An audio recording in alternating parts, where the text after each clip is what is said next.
Yo, what is up, everybody? Welcome to Between the Lines podcast. We are so pumped for you guys to be a part of the very, very first podcast that is set up. Over here to my right, you guys can see this handsome devil in this horrible, ugly color. That right there is Recap Ray, everybody. All right. I don't want to talk to him too much. He's a Bama fan. We already know. He's got too much to say already. We're the greatest. Yeah, whatever, dude. They died with Nick Saban. Anyway, below me down here, we get the man with the plan, the fucking statty man himself. Beautiful, beautiful. The Wiz, dude. What is up, boys? How are you guys doing? Doing good, man. Doing good, doing good. Bro, we got some fucking news to talk about. We got some freaking news to talk about. Kids don't repeat what I say.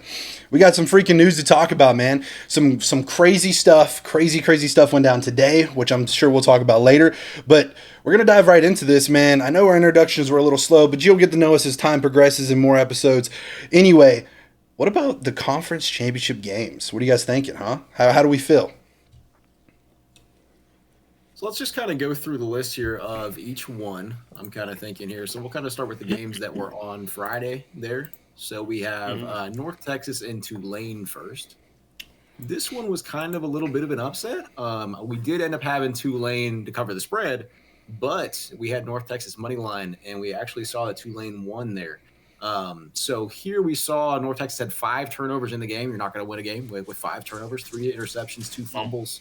God. So they end up losing there 34-21. 34-21. Man, I got to tell you, I'm just going to go off of what I've been around. I've went to a Tulane game, and let me tell you, campus is beautiful, but they're freaking... When did you go to a Tulane game? I went to New Orleans in 2023, I think it was. Tulane's a beautiful campus, awesome campus. Craziest practice field, by the way. It's laid out in front of everyone before you get into the stadium, so I think it's a little weird that it's out there. So, like, they're just practicing, and there's no fence or anything, so it's just there. You know, but when you walk in, it's pretty awesome. You get a cool little scope of the field, and it's all cool. But nonetheless, I love Tulane as a college, bro. How they play their game is pretty cool to see a small school like that turn up and do what they do. You know, so I think it's pretty cool. They had a stud of a quarterback there the last 2 years. So to kind of see where they're at and can continue to see the trend of them getting better and better is pretty awesome. But you know, like you said though, we had the North Texas money line, so to see them come in, make an upset. Plus, I mean, I may be wrong. You can correct me, but wasn't there like a third or second and like 50 in that game or something crazy that happened? I'll pull up the play-by-play here. I could be totally wrong. You know, it could have been a later game, but I thought it was insane. But 5 turnovers, man, you got to keep the rock if you're going to make any progression. So I don't know. I thought it was pretty cool to see Tulane continue to grow, continue to develop, and continue to retain players too at a lower level like that. Not getting people picked up and pulled into the SEC, the Big Ten. Like it's awesome to see that and to see them grow. Adam, what you got? All I know, dude, is I had a pretty massive parlay on that shit, dude, and North Texas really screwed me on that one. But I will say I'm looking at the stats right now, and I didn't know this, but North Texas outgained Tulane by like a lot of yards, like a ton. I did not know that. But just going off what Jacob said earlier though about turnovers, me being a Bama fan, we've had 2 games this year and a couple last year where turnovers really hurt us. So, like Carter said, yeah, you cannot win games with turnovers. So. Typical Bama fan, by the way, guys. You see how he just fucking turned that around to talk about Alabama? It's just crazy, bro. Tulane and North Texas somehow gets to Alabama. I'm just saying, okay? Is what it is, man. Don't give nothing but a fish butter tide. Shut your ass up. Something that is crazy, too, is the Tulane did used to be an SEC team. And if you look at Tulane now over the last probably 4 seasons, I think since going back to 2022 when they beat, I believe, USC in that bowl game too, they've probably been the most dominant Group of 5 team over the last 4 years. They're consistently beating Power 5 teams. And maybe eventually, you know, with the expansion that we're seeing, we might see Tulane go to like the ACC or maybe a revived Pac-12 to eventually become another Power 5 kind of conference again. I'd love to see that, and especially what I really love about them too is they don't shy away from any big game, which is so dope. Yeah. You know, we've seen, I think the last 3 years they've played Ole Miss, And I think that's pretty awesome to see a team like that not only pick a big team on the schedule, but like you were just saying, they compete. Yeah. You know, now, yes, they run into a depth issue. You know, people get hurt, people get tired, especially when you're playing a high caliber offense like Lane Kiffin's Ole Miss. They're always quick. They're always in the top 10 of the year on the quickest snaps and, you know, all that fun stuff. But to see them actually compete, especially going into like halftime or something, it's awesome. I love to see it. I love Tulane. If I had like a secondary little minor sliver of love to another team, it'd probably have to be Tulane. Hey, those total yards, by the way, were 220 yards is what North Texas outgained Tulane by. 709 to 489 total yards difference. Man, that's insane. That's What are you looking at? the stat guy said. Wait a second, pause. I got North Texas 415 yards, Tulane 344 yards. What the hell? Typical Alabama fan, can't read either. No, listen, you can call me out on that shit, bro. This is why I was talking about earlier. It's got to be practice. Yo, I was in my head. I saw yards and yards, and I'm thinking, oh, that's passing and rushing. I didn't see at the top. Yo, guys, please go in the comments and absolutely roast this guy. I would scroll down a little bit, bro. God, my bad, bro. All right. Next game. Next game here that we had on Friday as well was Troy at JMU. And this game was a lot closer than the final score as well there. This game was 14-17 with 4 minutes left in the fourth quarter before we had a 26-yard run from Alonzo Barnett there to kind of break open the game. And then they had a fumble recovery, scoop and score as well to make it a little bit more closer to what we thought maybe the game was going to be here as well.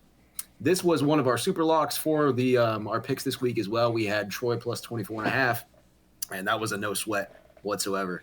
JMU really did struggle this game. Kind of looked like Troy was going to win at some points. They just really couldn't do anything on offense at all. We take a look at the stats here. 177 yards from Troy. That's with how many plays is that? 39 passing and 28 rushing. So that's 67 plays. That's about 2.6 yards per play. I'm not reading stats anymore. Yeah, that's definitely a fucking Ohio State guy if I've ever seen one. Holy shit. I couldn't even count that much if I don't even know, son. Good Lord. That boy just rattled off numbers and came up with a total. I'm still trying to figure out if I'm adding or dividing. I can't do Anyway. Nah, man, I think it's really, really cool to see these teams like this popping off, man. JMU. Did I just say that right? Yeah, JMU. Yeah, I don't. Brain just fogged. Golly, holy shit! Not representing the SEC well right now. Anyway, it's really, really cool to see these smaller teams and smaller schools really just coming alive and doing things, man. So I don't know, it's awesome to see these things. I can't really talk to too much history on either team. I know Troy, I think they were big in the 80s, I want to say, or something like that. But you know, I just think it's cool seeing these smaller teams trying to do their thing, making their way up. And I mean, look, dude, they're competing in the playoffs, so I think that's pretty awesome. You know, it sucks because they're about to really play big boy ball and you know, see what physicality is. But you know, it gives these players a cool stage, and honestly, lets them highlight their career and, you know, potential draft, potential trade as far as, you know, getting a transfer, things like that. But nonetheless, I think it was a pretty cool game. And like you just touched on, no sweat really during that game, even though you sent me a message, kind of got a little worried, and then everything, you know, turned around, you know. So yeah, sure. Really cool story for JMU as well. They've only been an FBS team for 4 years now. They came to the FBS in 2022 from the FCS level. Really dominant all 4 years. Honestly, they've been at the FBS level. They went 8-3 in 2022, and then 11-2 in 2023, 9-4 in 2024, and then this year, obviously 12-1 and in the playoffs. Really fun fact, they could beat Bama. But yeah, I mean, dominant performance out of them, dude. I mean, that's so awesome to see. 4 years, they're just growing and just continue to. They're growing and continuing to just be powerhouses. So that's awesome to see. I'm sorry, comments, by the way. I'm not a knower of ball when it comes to JMU, dude. I'm just going to be honest with you. Or Troy. Yeah. I say that, JMU is where Signetti came from. Oh! That guy, no. What a freaking baller. I was going to say really quick, dude, I didn't know this, but DeMarcus Ware. Y'all remember DeMarcus Ware, defensive end, played for the Cowboys, the Broncos? He played at Troy. Did not know that. Really? Fun fact. Guy at Bama can read. Interesting. Just looking Yeah, dude, fuck off. What That's crazy. you got next for us, Wiz? All right, next game here we had was Kennesaw State at Jacksonville State, and we saw Kennesaw State here win 19-15. This was Yeah, not a good game. another Bama team losing. Yeah, we had Jacksonville State here So plus sad. 3.5, and we had Jacksonville State money line as well. They really kind of trolled this game here. 3 turnovers, I believe, in the red zone. In the first quarter there, they had an interception on the 9-yard line, and then a turnover on downs on the Kennesaw State 9-yard line again as well. We had a missed field goal that was 35 yards in the second half there. And then finally here, Jacksonville State was up 13-12 with just 51 seconds left in the game, and they gave up a 11-yard touchdown there to end up losing the game. Kind of unfortunate for that one. Yeah, I mean that's rough. Kennesaw State though, kind of similar to JMU as well. They've only been an FBS team now for 2 years, 10-3 this year, and they get a chance to win the Conference USA championship there. So really cool. Yeah, never been to the stadium, but I've passed it several times going down to Atlanta for work meetings and stuff. I think it's really, really cool to see. Like, I know I continue to say it, but these smaller schools showing out and doing their thing, man, that's freaking awesome. 2 years competing at a high level, the highest level in some regards, you know what I mean? So it's awesome to see. It sucks to see a tragic end to a season like that, though. Turnover stopping you. Defense get tired in the fourth quarter. You think you got it locked. You give up an 11-yard run. It's rough, but that's why champions are made in the trenches, and you just got to keep on staying locked in and doing your thing. So that's what I got to say. Adam, stop rubbing your mustache and talk. I ain't got nothing else for that game, bro. Okay. Next game here we had was Boise State at UNLV at Boise State rather. And so here we saw a pretty dominant showing by Boise State here. Really a no sweat game for them whatsoever. They were up by 14 at halftime and really just kind of coasted for the rest of the game. Ended up winning their 38-21, outgaining them pretty solidly there, 460 to 409, kind of close in the yardage, I guess. But pretty dominant showing from them. Again, their quarterback, Maddox Madsen, was from the playoff team last year with Boise State. He missed a few games this year where they kind of struggled in a couple losses there, but ends up coming back here for the Mountain West Championship game and really dominant. 17-31, 289 yards, and 3 touchdowns. Fire. What a play. Dude, or that what shit a just rolls game. off your tongue, bro. That shit's impressive, I'm not going to lie. All right, so he's trying to raise Wiz right now. That's insane. But nah, man, dude, Boise State, dude. Honestly, they're one of those, like, I hate to use the term, but low key programs. You know what I mean? They kind of come up and go away. And early 2000s, bro. Boise was the shit. That's what I'm saying. It's like a low key program. A lot of people kind of sleep on them and what they can do and how they can perform. So, honestly, my personal opinion, I'm not surprised that they come out and do their thing, especially the last few years, just seeing how dominant they've been. So, great win, and I don't know, it's awesome to see. And this was their last year in the Mountain West as well. They're going to the Pac-12 next year, so going out with a bang. Going into the Pac-12. Who? Speaking of that, who all is in the Pac-12 now? It's a Pac-4. So right now, of course, you have Oregon State and Washington State. Yeah, the Pac-2. Mm-hmm. Next year, you will have Boise State, Colorado State, Fresno State, San Diego State, Texas State, Utah State, and Gonzaga will be joining for non-football. Gonzaga. I think that we should. Yeah. I think we should protest to call that the state conference. Yeah, how many California teams did you just name? 17. Well, they're all states, yes.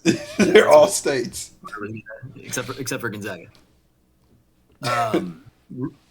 Yeah, Oregon State's in Oregon, Washington State's in Washington, Boise's in Idaho, Colorado, Fresno. Fresno's in California, San Diego State's California, Texas State, Texas, and then Utah's State's Utah. So 2. There's only 2, Adam. No, 2. 3. 2. San Diego. Bro, San Diego? Fresno, San Diego State. And what was this? There was another one you said. That was it. No, bro, I'm tripping. Utah, Texas, Oregon, and Washington. What are you doing, bro? My bad, bro. My bad. Oh, my God. I was telling Jacob before we started, lack of sleep, bro. Oh, dude, you better freaking drink you one of these beautiful storms.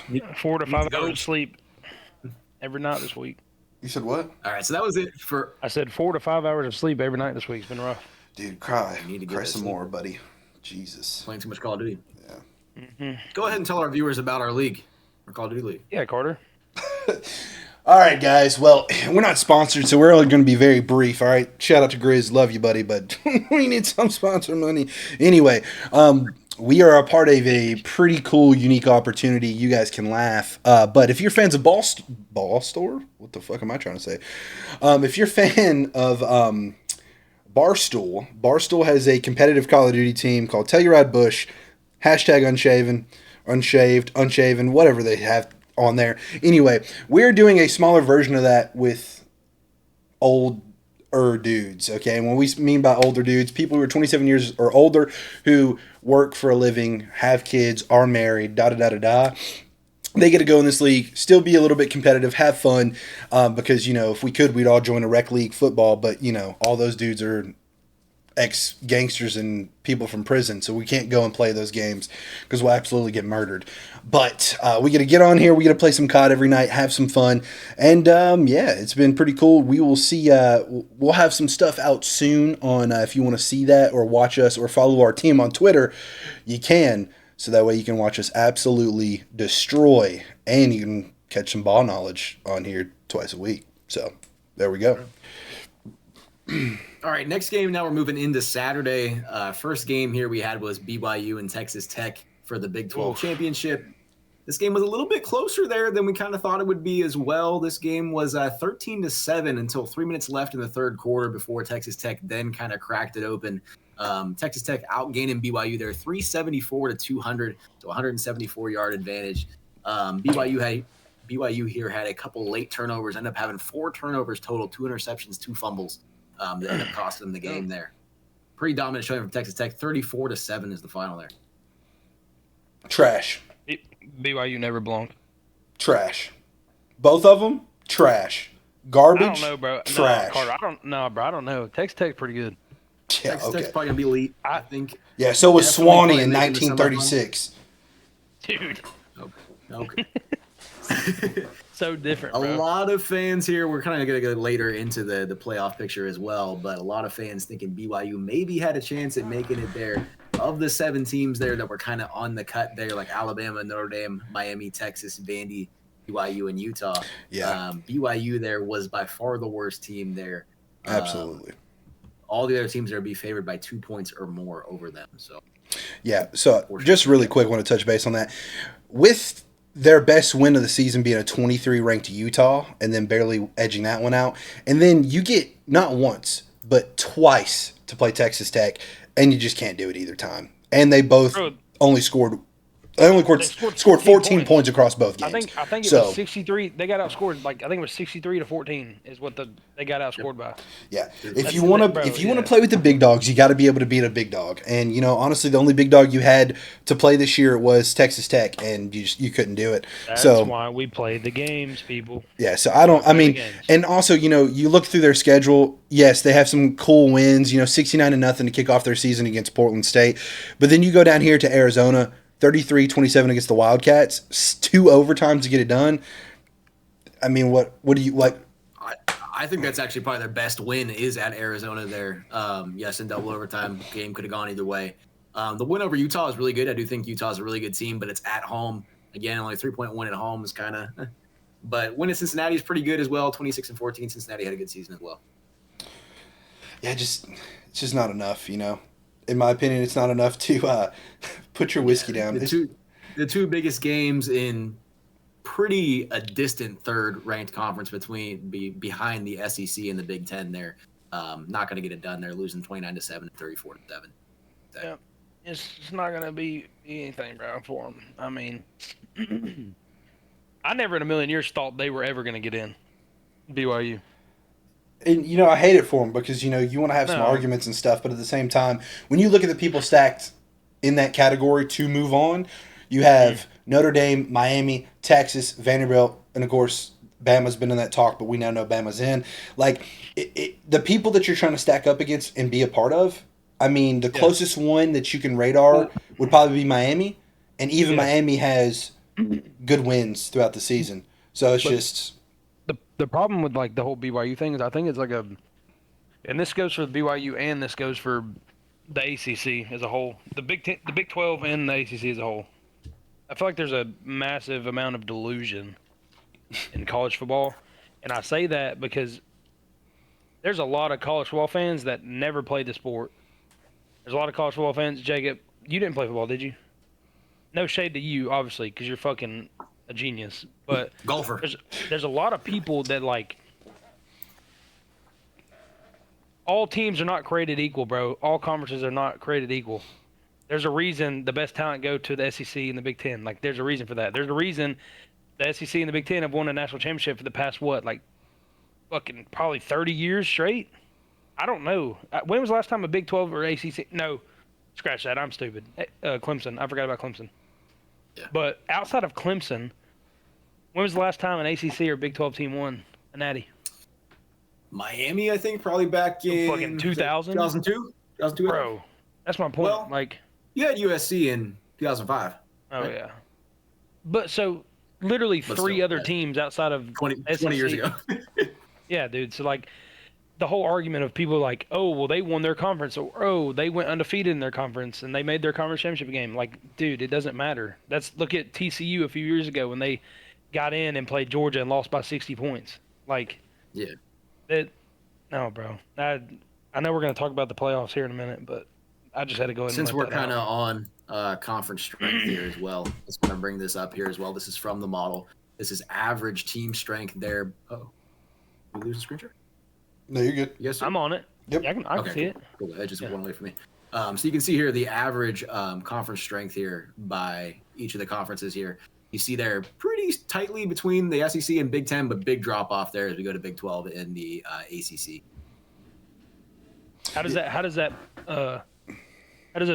you get those numbers? Like, what's the? So it's averaging every team's score there, every team's strength. So this is basically a point differential. So the average SEC team would be favored by 2 points essentially over a Big Ten team. I got you. And then if you go from Big Ten to Big 12, that's about a 5.5 point difference there. So you're saying I could go and walk on at the SWAC, the SWAC? Probably Maybe not. D3. D3. Bro, I think I could walk on that SWAC, bro.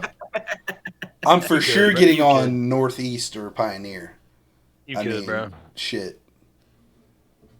All they got, Definitely dude. There's should. no I way, believe. dude. They gotta have linemen there that just eat Big Macs and are fat as hell to like clog a hole. There's no way that like. I'm just kidding. There's I a better big not do difference that. between D1 and D2. D2, like lower. Yeah. So Yeah, even there's though a- lower FCS ball, I mean, it's basically the same kind of difference there between like playing college and going to the NFL, right? What You're is talking about- here, Jacob? You're fashioning me. Look up West Alabama. What division are they? I mean, I think they're D2. I think they're D2. Carter, you could go D2. Guys, while he's looking that up, I just want to let you guys know when we were referring to model, Wiz will get into there and talk a little bit more in detail of what that means and what it is later on. But Wiz has developed some stuff for us to A, help us out with this, but B, also do some really, really cool research when it comes to picks and things of that nature. Like I said, we're going to get a little bit further into it later so you can know the ins and outs, but just wanted to let you know as we refer throughout these podcasts to the model or the picks or the locks, that is what we're referring to. For anyone who doesn't know the lingo or the jargon, locks, super locks, those come from betting websites and things of that nature on what we think will be concrete as a dub to cash out tickets and such. So Yeah, well, we will go into all that more in detail as we get. But yes, West Alabama D2. Yeah. See, Carter, you could have went D2. dude, Adam, let's That's go where I do was it. go- Let's go do it right That's where I now. was going. That's where I was going until defensive line coach looked me dead in the eyes and said, "I hope you get bigger by next year." And I said, "Gonna stick to baseball." Did you buddy." see that man that walked on to a D3 school and he's like 48 years old or something like yeah, that? almost 50. Yeah, that's crazy. Yeah, crazy. Yeah. It's what happens when you Alright. have enough money to donate to the college. Let's transition here back to the games. So next game here we had was the MAC championship there, Miami, Ohio at Western Michigan there. Or this was kind of neutral field there in Detroit, kind of close, right in between them there. This game here, pretty dominant showing there by Western Michigan, never really trailing at all at any point. And Western Michigan here wins 23-13.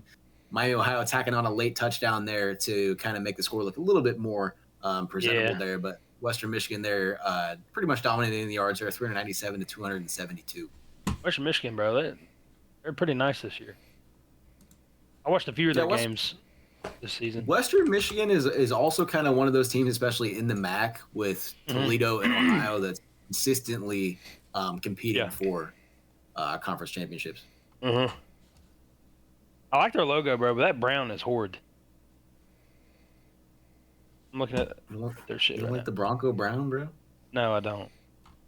At all, actually. Give you a little They got a update. really good running back, Jalen Buckley as well. What 19 carries for 193 yards. Oh, this is so random. I'm just on here getting my ESPN linked up with what you guys are talking about. And the Bucks are out there in the creamsicles tonight. And 3 minutes I saw left. that. 3 minutes left. Falcons are down. Are they still losing? Yeah, they're on the 7. Shit. Yeah, unfortunately, I do not know Mac ball.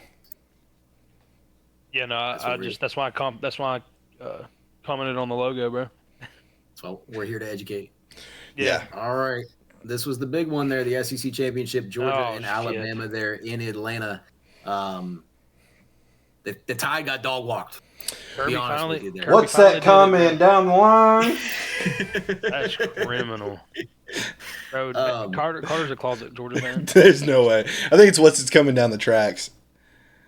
Oh, man. -3 rushing yards there for Alabama. Dude. Outgained 209 to 297.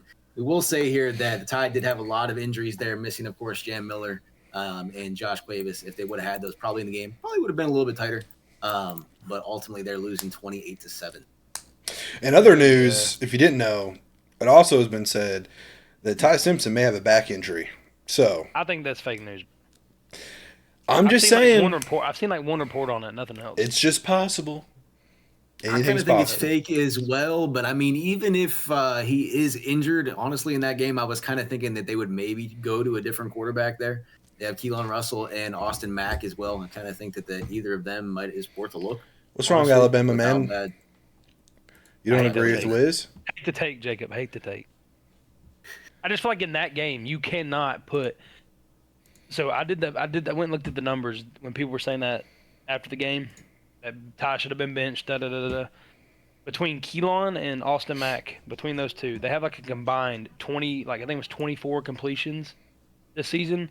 Like they have no game reps, like barely any. That is not the game to put them in. It would have been worse. I promise. It would have been worse. I don't care. If people how many reps did Tua have in the national championship? Yeah, that's what I'm getting at. That's what I'm getting at. We don't have a Tua on the sideline, bro. I don't think we got a Tua. And Tua had already sat a year behind Jalen. I thought he was a true freshman. What? Are you sure? I think he was. I could be wrong on that. I could be wrong on that. But I swear to God, I feel like he's been there for a year. Well, I just want to add in on this game really quick. Started 2 years. What's up? Oh, I just wanted to say, it's another bad game by Ryan Williams. He goes from being a dominant lockdown receiver to only getting 2 passes this game with 33 yards. So he got targeted 3 times. And you only caught 2? Yeah, the other one wasn't a drop. It was just a bad throw. Why are you getting so defensive? It's okay, man. He's just not a dominant. He's not dominant this year. He's just not. Well, this is a fact. Speaking of injuries, he hurt his hand in the. I swear to God, he's been nursing a hand injury all year, half the year. Yeah, I'm sure. And he still has. I think that's definitely part of it. I thought he played pretty well in the SEC championship. Honestly, yeah, dude. Probably played the best of the receivers. He did drop that touchdown, I think, in the fourth quarter. But I think they scored right after that. I didn't forget about that. Oh, crazy, huh? Crazy you forget about that one. Oh, shit. But ultimately, we were looking at this the other day. For Ryan Williams there in his 2 seasons combined so far, 16 drops. It's going to be tough to be an NFL wide receiver with 16 drops. Yeah, if he makes it there. Yeah. Got some time. But He's the youngest guy ever to play college football from these Bama guys. But all I got to say is, for my Georgia fans out there, BTA, baby. Belt to ass, 28-7. Horrible performance out of fucking Alabama and DeBoer. Honestly, get him out of there. Horrible coaching pickup. Move on. You were tripping balls, bro. Don't agree with that. But I don't agree with that. That game, that's the Tennessee talking. That was all around just a bad game for Bama, dude. I know we have a lot of injuries, but it still shouldn't have been that bad. our offense fucking has sucked for like 5 weeks. Some of the play calling was pretty rough. And I mean, the play calling's not great, but I think it all starts with like how bad our offensive line is, dude. It's hard to watch. Like I know Ty hasn't been great, but like when he's having a scramble, Ty's not Jalen Monroe. Like that dude's not going to be able to break contain and just get outside of everybody and just outrun everybody because he runs a 4-3. Like, Yeah. When he's frantically, and Ty's already like a kind of a frantic guy in the pocket. Like he's definitely not a Bryce Young where he's like super calm and collected. Yeah, and you can see that with. But, like, go ahead. Sorry. no, I was just saying, like, so when he's got, if you can get pressure, that's why he had so many turnovers in the Oklahoma game. Because absolutely, fucking pressured, and he like freaks out, dude. I don't know. But if our offensive line wasn't bad, then he wouldn't be getting pressured, and I feel like he'd honestly probably could have won that football game. I mean, you can tell he's definitely getting pressured. 19 of 39, and then on top of that, he's got negative 28 yards rushing for you guys. I wish they could publicly like post like I'm sure it's somewhere. I'm sure somebody has the stat, but like how much time he has to throw. I got all of it right here. I was just about really? ready to. Oh shit! So I already want to. We'll talk about this more as we talk about the Heisman race. But ultimately, there in the 9 games that Ty played, or Alabama played rather, in the top 50 defenses that they faced, he was pressured 115 times, which is vastly more than really any other of the top quarterbacks there, and he was sacked 21 times. Just in that game alone, he was pressured 15 times and sacked 3 times. His average time to throw in the SEC championship game there was 2.97 seconds. That's fucking horrible, bro. Dang. That is so bad. And like credit to Georgia, like they're Kirby and his defense, like. But every year, dude, I'm so sick of it. For like the past 5 years, Bama's like gonna have the best offensive line in the country. Bullshit. they probably suck. need a new offensive line coach. It seems like. I don't know how he's not gone. It's been the same dude for a few years now. Probably needs to go with that kind of talent. That they should have been the best offensive line. You're going to see that with the NFL draft picks that they have on that offensive line, and they're not coming together right now. Coaching and like I played offensive line a little bit, like my freshman year of high school. Carter played offensive line. Another thing with Bama's offensive line, it's a big problem, is like the amount of times we're rotating players, and that's because we can't find a guy. But like, can't find 5. You can't rotate guys on offensive line like that, dude. The offensive line is like. I wouldn't say that. I feel like, well, no, you can, but it's like a lot of chemistry goes into playing offensive line, and I don't know. No, I mean, I agree. Most of the top teams don't. Certain guys feed off each other better, communicate better. I don't know. No, I mean, I'm not saying that you can rotate like every other play or every so many, but I do think being able to rotate your people in and out, having faster people to put in for pulling plays, things like that, I think that it's definitely a reason to rotate out players.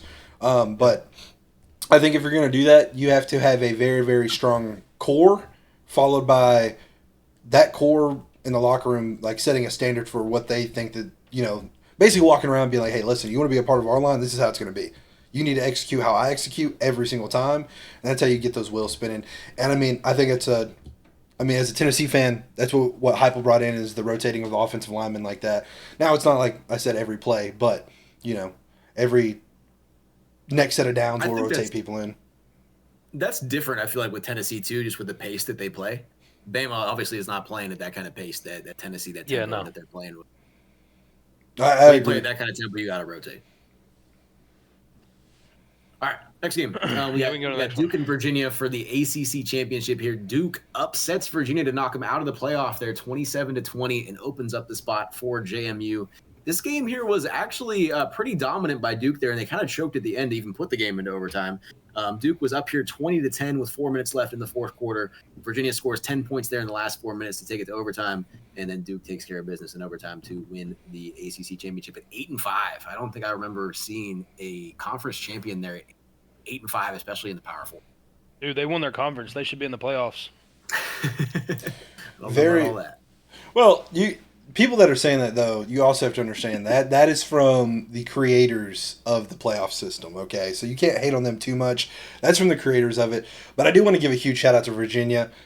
I mean, amazing, amazing, talented work That's I mean, to see that where this program was 3 years ago, seeing what happened, with the whole shooting and all that stuff, and like just Yeah. seeing them grow, develop, and now they're playing in an ACC championship. Nonetheless, yeah, I know ACC is a little weak this year, but to see them making it to this point and then being competitive, yes, they should have won, but it's just awesome to see the growth and the develop. My heart goes out to that team, seeing what they can do, what they can put on paper. It's awesome. They're a few key pieces away, few play calls away from actually being, able to do some amazing things out there. So great in my mind, great thing to see. Big shout out to Duke too, coming out there, playing aggressive, being about it, and not letting their record get in the way of what they want to do. So Yeah, absolutely. As you were saying there, Virginia, Tony Elliott doing a great job there at head coach. He was the former offensive coordinator at Clemson, won 2 national championships there, and was obviously very dominant there. And you're seeing that kind of dominance carry over there in his 4th year at Virginia. Very dominant offense this year for Virginia. Yeah, go All Blue right, Devils.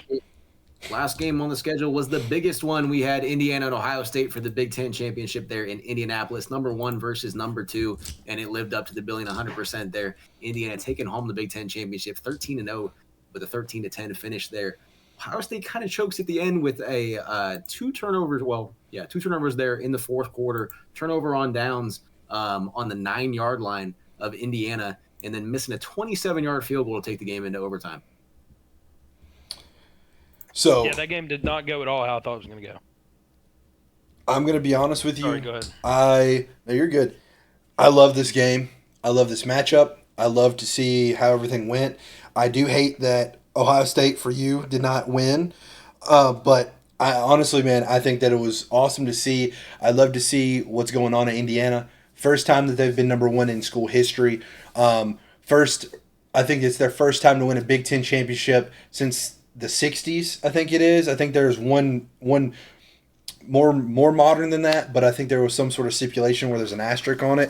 But I mean, to see that is freaking awesome, phenomenal work. I mean, you're really getting to see the physicality of what the Big Ten's starting to offer and to develop. So I think it's awesome. I love to see it.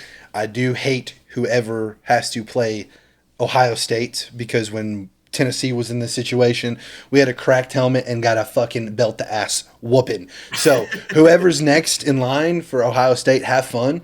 They're going to come out even harder, and Ryan Day's about to be on people's asses for the next few weeks to get everybody polished up and ready to rock. But overall, I love to see a game like this. 10-13 was the final score, right? I mean, that's just, it's beautiful. It's a beautiful work of art. It's a defensive level game. I loved it. I think it's awesome. Yeah. It was, by the way, it was 1945 and 1967 the last time they won a conference championship. It's 67. their first time winning the conference championship game, because the Big Ten hasn't had a conference championship game until, I think, 2012, I want to say, 2010. Holy shit. See, I didn't know that either. That's crazy. So it's their first time winning the conference championship game for sure. Damn. Wiz, you excited? You happy, bro? I knew ball. I said the 60s. I liked it. Ball I liked it. knowledge, baby. Ball knowledge. Absolutely. And that's kind of how I felt as an Ohio State fan. If we were to lose to any team, I don't mind it being in Indiana. They got a great coaching staff. They got the best. Coach Sig, bro. He's the GOAT. So And that's what Mendoza, I think, will end up being the Heisman as well. So they got a great team there. And I love the fact that, like, seeing him come in, and this is what I've been talking about at work. What I love to see is him coming in with ACC knowledge and bringing in the physicality to the Big Ten of the SEC world. And I'm not saying that the Big Ten doesn't have physicality, but I think it's really, really cool to see that, because you've seen a lot of offense in the Big Ten forever. So to be able to bring and get everyone, because everyone's going to elevate from this move, And I hope he doesn't take an SEC job offer. I hope he doesn't change anywhere he's going. Hope he stays there, creates a legacy. Yeah, and dude, that's awesome, because what we're going to see is Big Ten and SEC continue to grow. Because at the end of the day, I'm sorry other conferences, but that's the only 2 competitive conferences, and it's a beautiful work of art to watch these programs and those divisions just do their thing. So it's awesome to see, and I cannot wait to see how the playoffs shape up, because it's going to be insane. And guess what? The storylines may line up where we get Ohio State versus Indiana for it all, and I think that would be insane to see. Really good. Oh, it'd be awesome, dude. I'm driving down to Alabama to sit with Wiz and watch that game if it happens. 100%. For some more context of what Carter's talking about as well, Cignetti there coached under Saban for 3 years as the wide receiver and recruiting coordinator as well. Then went on to coach at IUP, then at Elon, then JMU, and then these last 2 years at Indiana. Something that's really cool that I saw about Cignetti as well, they were talking about the broadcast during the conference championship game. He has had the same offensive coordinator and defensive coordinator follow him all the way, IUP, Elon, JMU, and Indiana. That's it's crazy. The same coaching Holy staff the shit. entire way through. So that's really cool. Dude, that's so awesome to come from the dude. Guys, I just want you guys to think of that. The man is at the peak. He's at the top. What some would consider the top. He's on the sideline with the greatest coach to do it. Beside him, we got to see Kirby Smart walking around as well. And what does he do? He says, no. I need to create my own legacy. Goes to the very bottom. No offense to any of those schools. Goes to the very bottom. Works his way all the way up. And look what he's built. I mean, dude, that's insane. That's awesome, dude. It gives me goosebumps and gets me so hyped up. Like, dude, it's so dope. All he does is win, bro. All he does is win. It's just awesome. Awesome. Google me. All right, that is it for the conference championship games. You want to take us into the next segment here, Carter? Yeah, absolutely, man. So next segment we're going to go into, we've already touched base on a few of these teams and talked about it, but we're going to get into the drama. Alabama man's going to love to talk and spew some stuff here in a second, so get ready, guys. But we're going to go into the playoff and just give some talks, especially going around Notre Dame, Bama, Miami, Vandy, BYU, and Texas. I think we should just go ahead and get this shitter out of the way. BYU doesn't even need to be in the talks, the conversations. Leave the Soakers at home, son. We don't need them. Get them out of here. I say we kind of already touched on BYU. I mean, I just don't think. Don't care. In my opinion, they had to win. They had to win the conference completely. I think before the conference championship game, I think they were out, like already. They had to win to get in. I think there was no question. They needed to beat a team who got beat by Arizona State, 26-22. What are you talking about? Who? Texas Tech. Yeah? Oh yeah, that was yeah, but that was the week that Texas Tech their quarterback was hurt. Close out. I mean, a bad yeah, loss. but It sucks, but at the end of the day, though, they still got to win that. Yeah. You know what I mean? Like, I just don't understand. Like, that's not even in the conversations, to be honest with you. Like, I don't even want to, like, harp on it or talk about it anymore, really. It's just, no. I will say, though, just a little tidbit, TCU's fall off is insane. What the fuck? I just noticed that BYU beat them 44-13. So that's insane. That's criminal. I think we should do. I think we should go over Vandy in Texas after next. Yeah. Kind of like one of the bubble teams. The back as well. This is from a snippet from the model there. This is the average team strength there for each team here. You see Alabama's number 1 there at 27.86 points. So that basically means they're going to be favored by 3 points over Texas neutral site. And then we see Miami at number 3, Notre Dame number 4, Utah number 5, Vanderbilt number 6, and then BYU a distant 7th there. So BYU obviously out after those 2 blowout losses. Vandy a little bit closer there, but didn't really see the team strength there, especially in the schedule there. They end up losing their 2 big games, best teams they played. So yep, that's part of it. Utah pretty dominant in every game they played, except for the big one they needed to win, which was Texas Tech, and they got blown out in that game. So that kind of hurts their schedule a little bit. I think if they probably would have been in the conference championship game instead of BYU, probably would have been a closer game, honestly. But ultimately didn't happen. And then we have the big one between Miami and Notre Dame. I'm ultimately going to disagree with the model here. I do think Notre Dame should have got in over Miami. You see that game week 1. Of course, Miami is winning it. But again, this is basically at Miami. They played in Hard Rock Stadium there in Miami, a short drive from their campus. So Notre Dame had to go all the way across the country for this game. And they only lose by 3 points. This game was tied with a minute left. So, I mean, week 1, I think 2 in that game, if you look as well, their best running back, obviously Notre Dame, Jeremiah Love, only had 10 carries for 33 yards. I think he was dealing with an injury. So if they play again, I would obviously have Notre Dame favored still. Yeah. That's why it's tough, like, early games like that. But at the same time, it's like, that's why we play the games. Like if, in my opinion, head-to-head matters a lot. And so, like, if you were to put Notre Dame in over Miami, you're saying the head-to-head doesn't matter?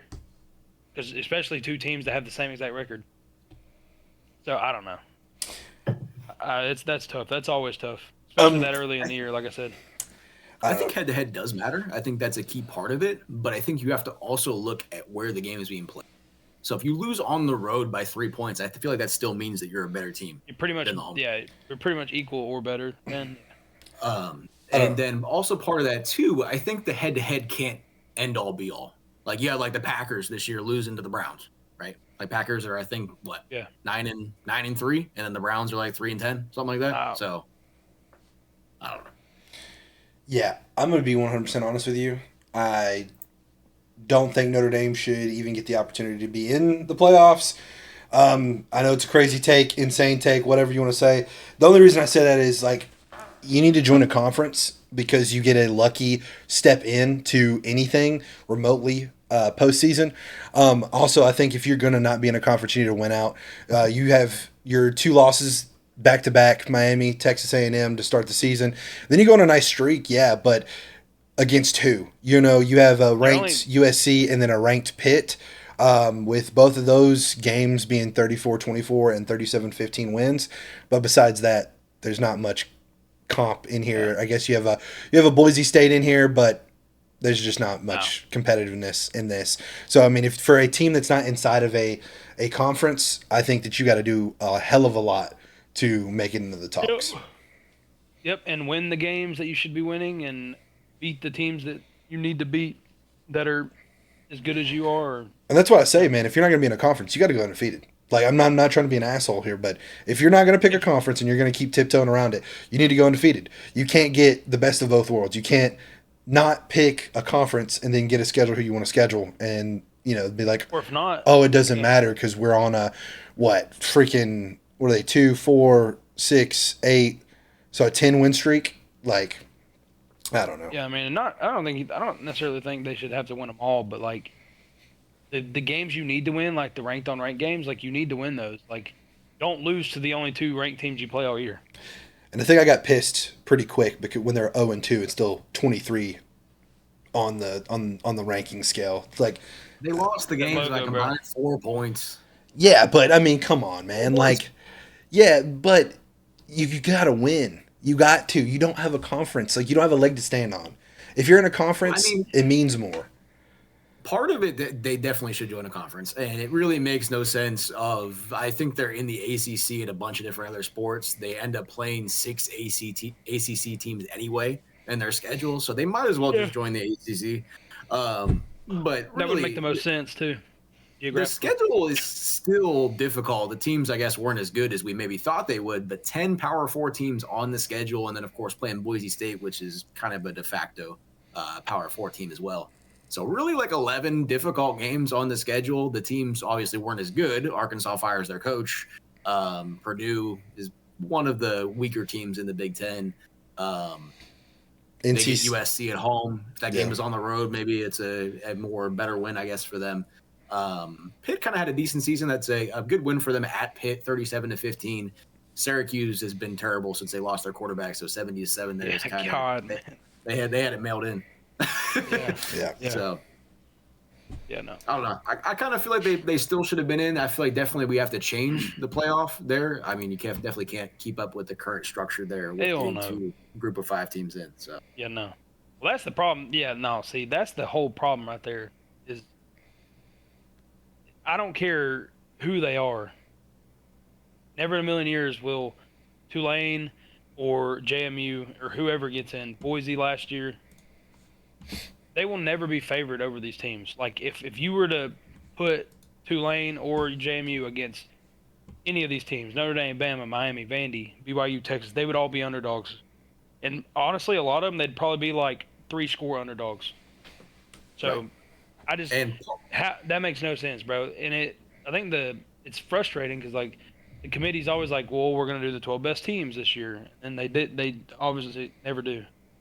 I don't know. It's just stupid to me. Part of that too, when they were making the playoff, it was the 5 best conference championships would get in. So they had 5 Power 5 conferences there at that time. So there really wouldn't have been a spot for a G5 champion. But part of that too, I think that the stipulation has kept and maintained over is for that once in a generation kind of G5 team to be in. So we're talking about like 2017 UCF that went 13-0, undefeated, or you have like I think Western Michigan had a team that was 12-0 back in like 2016. Those kind of generational group of 5 teams should maybe have a chance. So you have like Cincinnati in 2021 that was also 12-0, but I mean, when you have group of 5 getting in now that we're 11-2, 12-1 with kind of weaker schedules, I feel like that those kind of teams should not be included, especially when Tulane lost 2 games by 35 and 38 points. Yep. But out of those, I mean, just looking at these teams, out of those teams, I think I'm a Bama fan, obviously, but I think the committee got it right. I mean, I just don't see a world where you can punish teams for making their conference championship game. If that's the case, then why are we playing them? Why don't we have them? That's why we play 12 regular season games. Take care of business, especially in a fashion Bama did, winning against 5 ranked teams 4 in a row. I mean, I don't know, man. It's a slippery slope, though, brother, because, I mean, in that case, then why does Ohio State move to 2 and Indiana goes to 1? Like, you have to have some sort of repercussion. I think that when you get a belt to ass whooping, I think that I mean, in my opinion, you should have fell. But well, see, but that makes no sense because but here's the thing, that makes no sense because if we would have got taken out because we lost in our conference championship game, which is an extra game, if they would have kicked us out, and if say we don't play that game and Bama's 10-2, Notre Dame's 10-2, Miami's 10-2. And you lined up those 3 resumes, Bama's miles ahead of them still. But we're getting punished because we were good enough to win the best conference in college football. Well, I mean, realistically speaking, the only reason that you're still there is because you have the win over Vanderbilt. Vanderbilt, and you would have a tiebreaker, and you would won the tiebreaker. That's not the only reason. We had 5 ranked wins. We had, out of every team in the playoffs, Bama has the best strength of schedule out of every team in the playoffs. So, like, that's not the only reason. It helped, obviously, but I don't have a problem with Bama getting in necessarily. I have more the problem kind of what Carter was talking about. They didn't move down at all. Especially there, I feel like Miami probably should have jumped them because Miami even has a common opponent there. Bama played at Florida State. Miami played at Florida State as well. Bama loses that game by 14. Miami wins that game by 6. So you have a common opponent there. And, I mean, Miami's been playing some really good ball in the last 4 weeks of the season, especially. 38-10 win over Syracuse, 41-7 win over NC State, 34-17 win at Virginia Tech, and then 38-7 win at Pitt. So I feel like they probably should have jumped them, especially when you kind of pair that with how the teams are playing at the end of the season.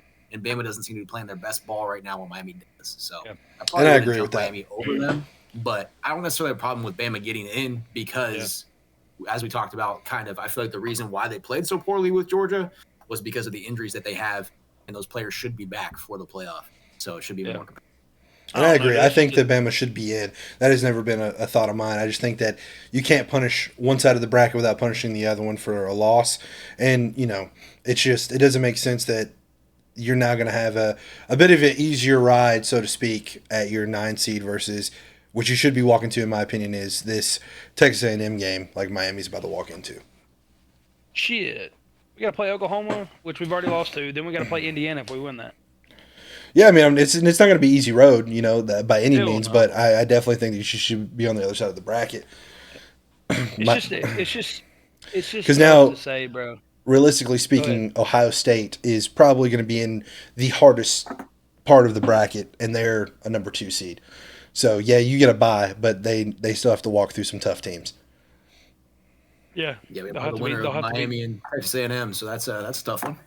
Yeah, and then what? If I'm not mistaken, you also would have to beat Georgia to get outside that side of the bracket as well. So, I mean, it's kind of ridiculous for you to have to deal with that being the number 2. I mean, because let's be honest, you just got through into the den of vipers, so to speak, and it's going to be a very, very big test. But what's going to be awesome is if you pass the test, this is a legacy building moment for Ryan Day and the Ohio State Buckeyes. I mean, there's already a legacy built, but you get what I mean. Like, This is going to be a year to talk about forever if you can go through this and win everything again. Right. My biggest goal this season as an Ohio State fan was obviously just to beat Michigan. So that goal was accomplished. So, I mean, I would like to at least win one playoff game. If we lose to Georgia, I mean, that wouldn't be the end of the world. Georgia's a good team. But I think beating Miami and Texas A&M should definitely be at least the baseline for a good playoff run here.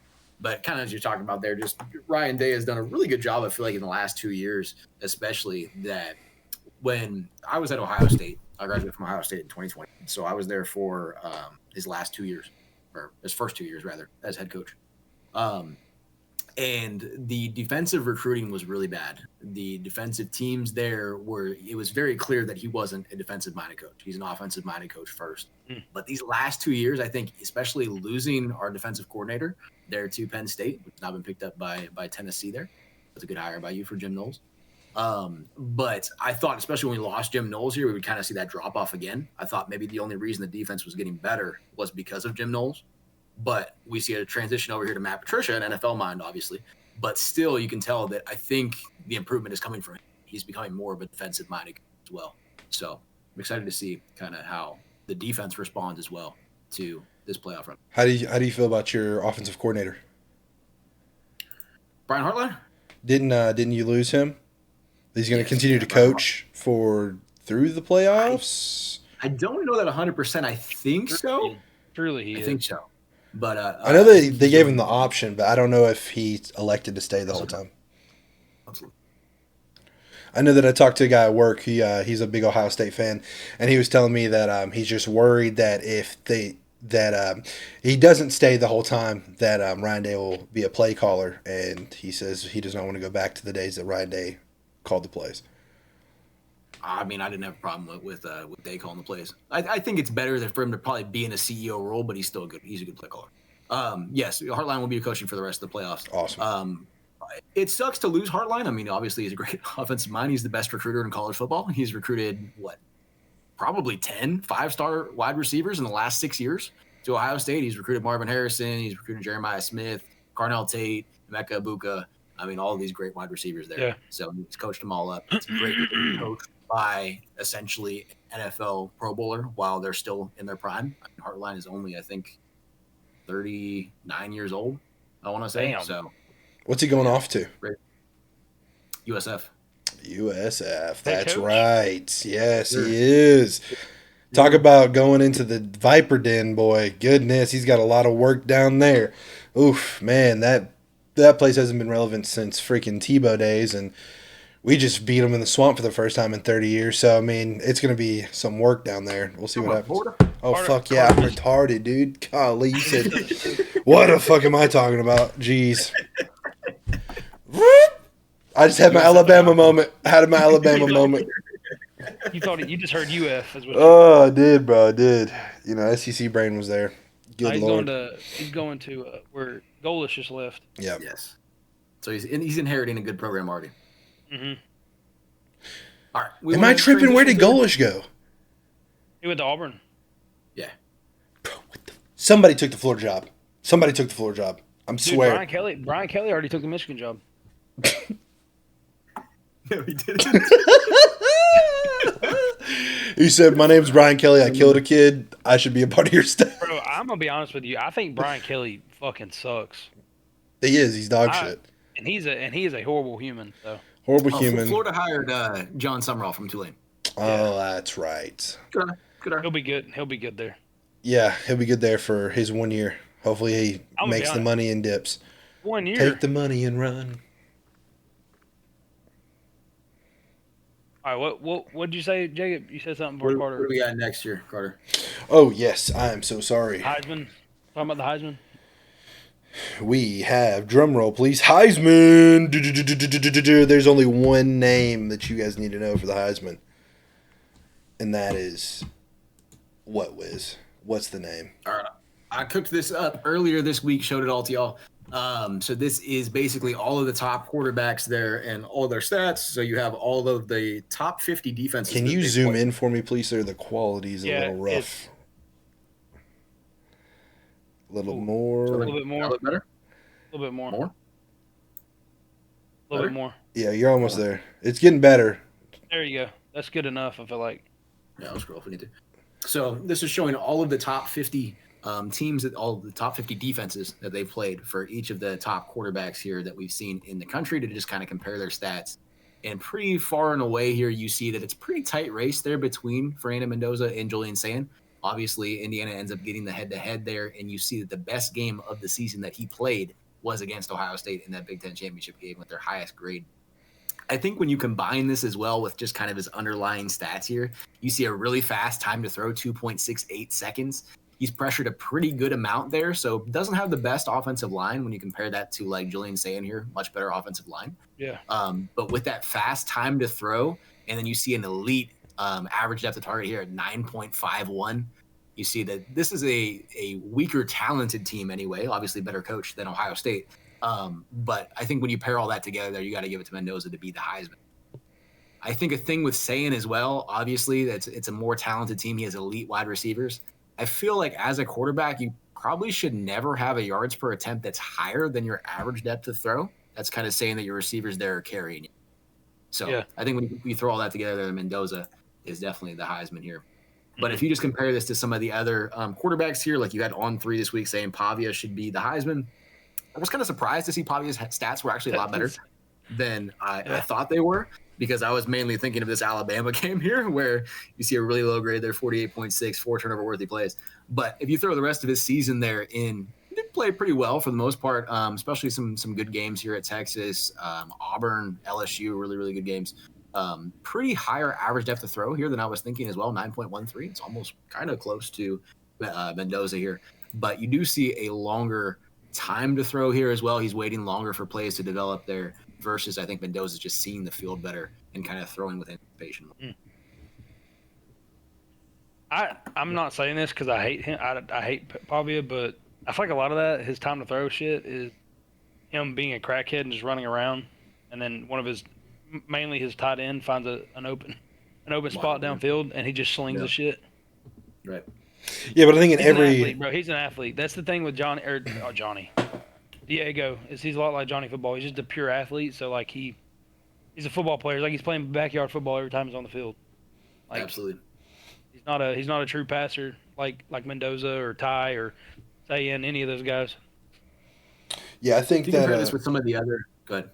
I was just going to say that every Heisman has to have a story, and I think we got to see that with Mendoza. You know, Mendoza is a part of a program that has not been super relevant in football pretty much ever. 1967, as we touched base earlier, is their last, I guess, conference win is what you can call it. I'm not too sure if that's what you can call it or not, considering that you just dropped that knowledge earlier for us. But then also he takes this team who hasn't been ranked second in 30 years or something like that, and then their first time in career in school history, he takes them to being number one and takes them into the playoffs for hopefully a future national title. You know, it's a legacy game. You're going up against the number one, the big dogs, the reigning champs, Ohio State. You walk in, you do the business, and you play a pretty good game. I mean, he has legacy. You go to Diego, what's his best win against Tennessee? I mean, you know what I mean? Like, I'm not even trying to be like rude or mean to him or anything. I think that he's played great football, but he's not had a Heisman moment. Every Heisman you can think back and say, that's the moment. You got what? Jane Daniels, when he ran for like 200 yards and passed for 300 yards. That was his Heisman moment. Everyone has a Heisman moment, and I don't think anyone on the sheet has one yet except for Mendoza. Yeah, Diego got pantsed, bro, against every good team he played. So. If you look at some other quarterbacks here too, you might hear people talking about Darian Menza for Duke.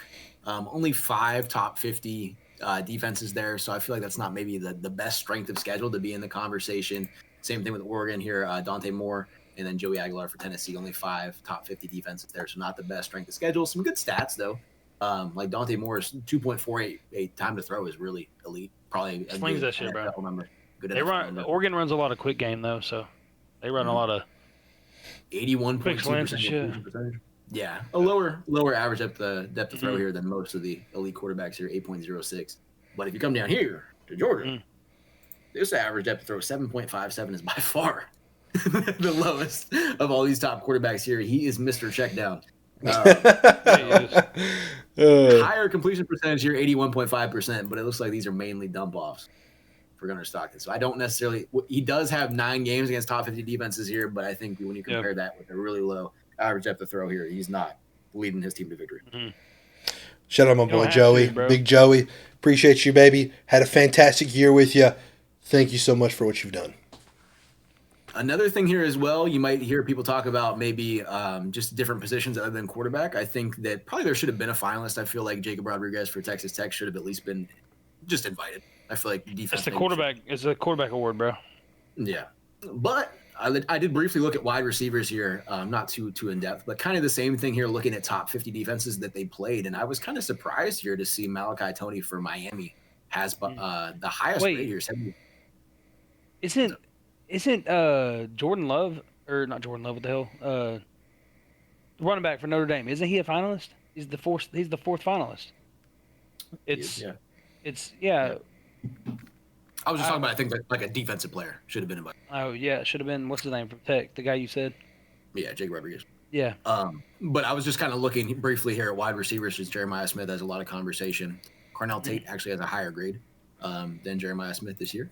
But Malachi Toney from Miami, better stats pretty much across the board than all of the top 4 wide receivers we see in college football. This is Mekhi Lemon from USC. But 7.8 catches per game against the top 50 defenses, 98 yards per game, 4 touchdowns, and no drops for a 76.6 grade. So I think he's going to be probably a first-round draft pick, I would imagine, as well. No drops. All right, boys. Are we ready for our game? Oh, shit. Oh, yes. All right, guys. Wiz is going to explain something. It's going to be freaking dope. SEC guys here, we're going to absolutely botch this shit, but Wiz is going to carry us to victory. So, Wiz, what you got for us? This is going to be bad, bro. All right, so our goal here on the podcast as well is to always have a segment where we play just a little game, just something there to kind of show the ball knowledge that we do have. Hopefully it's good. Hopefully Not tonight, I don't. Not this category. So I always I'm going to try to always make them more difficult, not ones of just like name every team in every conference. You know, those are kind of, I feel like most casuals should be able to do that. So this is a more challenging one there. So this is naming all of the Heisman finalists. So the ones that were invited actually to New York since 2005. So let's take a look at this. We have 13 minutes to try to get them all. And I have not looked at this. I was 7 in 2005. I don't remember what I did yesterday, bro. All right. Let's do it. I can't really see that shit. I'm going to be honest with you. I need to make it bigger? Yeah. Is there any way you can zoom in? I can see it. It's just a little blurry. Is it blurry for you too, Carter? Yeah. I think a lot of this has to do with Discord too. Probably. A little bit more. There you go. Yeah, we can read it out. 2005.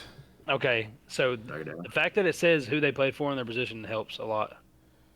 All right, so I feel like we probably start at the bottom there, 2024, work our way to 2005. So Colorado wide receiver quarterback, that is why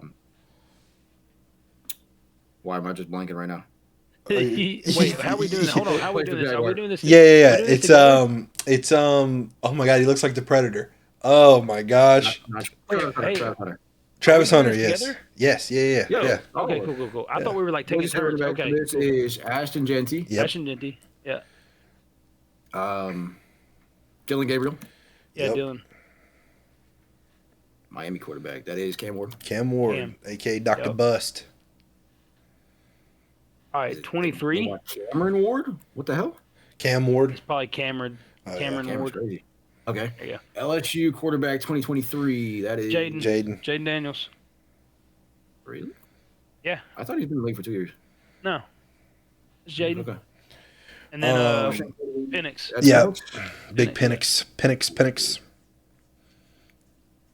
Penis. Oregon quarterback. That is Bo Nix. Yes. No. No. 2023? No. Hell no. It was literally. I already got it. Oh yeah. Yes. Dude, see, this is why I shouldn't listen to you, Adam. Fucking No, dummy. bro. What? That just blew my mind. I feel like why do I feel like he left Oregon like 4 years ago? I know it didn't now, but USC All right. quarterback. that's Caleb Williams. Yeah, Oh yeah, Mr. Paint Your Nails. Max Dugan, TCU. What? How do you Dude, know is that? crazy How quarterback. do you I wouldn't know know. that? What a Ohio State calm. quarterback. That's What Will a Howard. calm. What? That's not What Will are they? Howard. I'm faded. Am Ohio I State spelling quarterback. Max Dugan wrong? Yeah, Why it's is it two not Max? G's. I think it's two G's. 2 G's. Why do you know that? And you can spell his name. You're low key a fan. That's You're a Jake TCU fan. I don't know the Ohio State. Oh, CJ, that's right. Georgia quarterback. That That's is Stetson. The Stetson Bennett. mailman. Mail it in. okay. Alabama quarterback Bryce Young. Pricey. Yeah. BY9, baby. Aiden Hutchinson. Aiden I Hutchinson. hate seeing all these Ohio States and Alabamas not at Tennessee. Damn, Pickett? glove wearing dude. Yeah, Kenny Pickett. Yeah. All right, Alabama wide receiver. That is Fucking Devontae Smith. Smitty. Quarterback. That is Hollywood. Yeah. No. No? Trevor? Trevor. No. Trevor Lawrence? Yeah, you're right. Yeah, you're right. Yeah. Alabama quarterback. That is Mac Jones, baby. Mac Jones. I don't even remember him. Kyle Trask. Dude, I can't read that. It literally looks like it says Honda quarterback. It does. It does? Joey B. I'm locked in, bro. Joey B. Yep. Baker. no.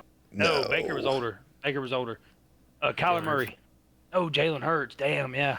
Yeah, because he is an Oklahoma quarterback. Chase Remember? Young, No, he's not. Yes, he is. Justin Fields. Yeah, Justin Fields.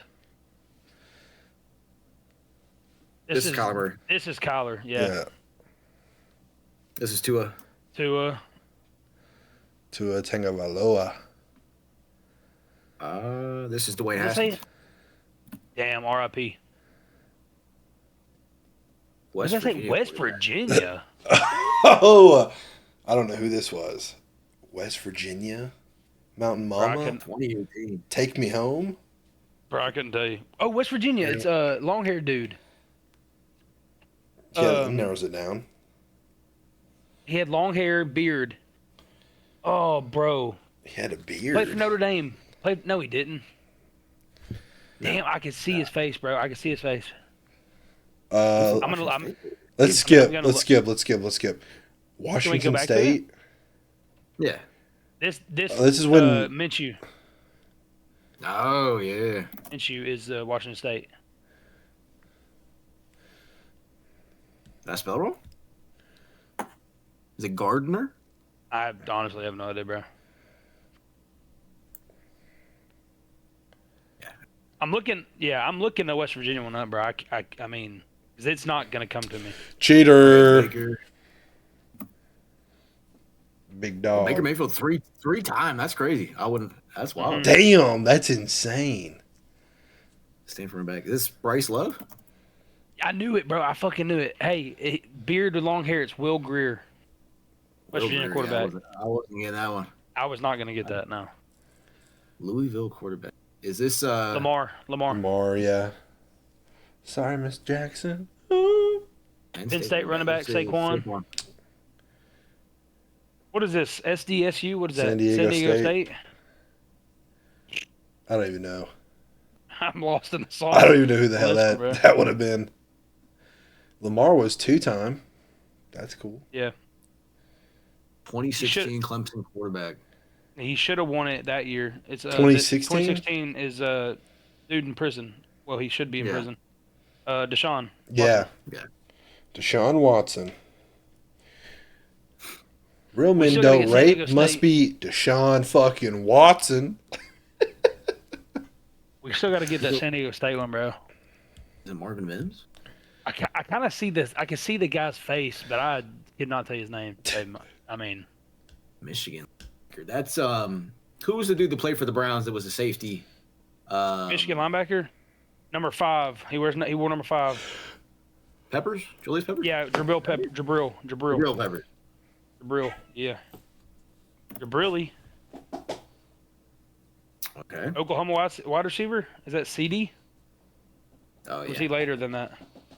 I feel like it's CD. Oh shit. We'll have to skip that one. 2015. We can go. That's Derrick Henry? That's Derrick Henry. That's Christian McCaffrey. I don't know the Navy quarterback though.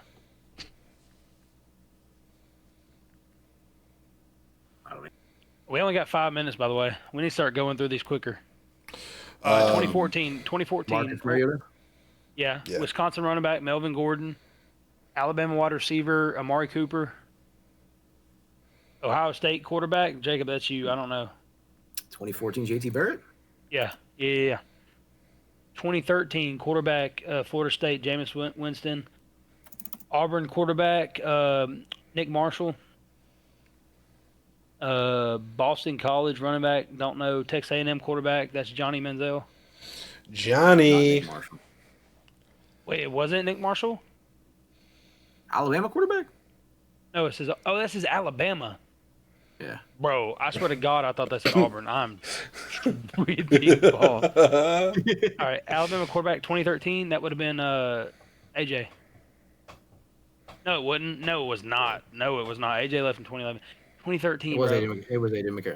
It was AJ McCarron. Bro, my years are fucked. Okay. Texas A&M quarterback though. Couldn't tell you. Is it not Johnny Manziel? Yeah. Yeah, I about to say he was there. Texas A&M quarterback in 2012 was also Johnny Manziel. Yeah. Notre Dame linebacker. Is that the Catfish boy? Where you at? No, Catfish Boy is Yes, Hawaii. it is. Yeah, it's Monte Teo? Monte Teo. Yeah. Yeah. Monte. I thought it was Hawaii. I'm dumb. All right, I'm just gonna go to the ones I know. Monta. Monte. Mon. It's well, Teo is Tao. It's just Tao. Can you type that in and it work? No. No. Oh shit! All right, hey, let's just go. We gotta finish. this Tim shit. Go to Tebow. 2011. That's Robert Griffin. Yeah. Okay. RG3. Alabama running back was Trent Richardson. Stanford quarterback was Stafford.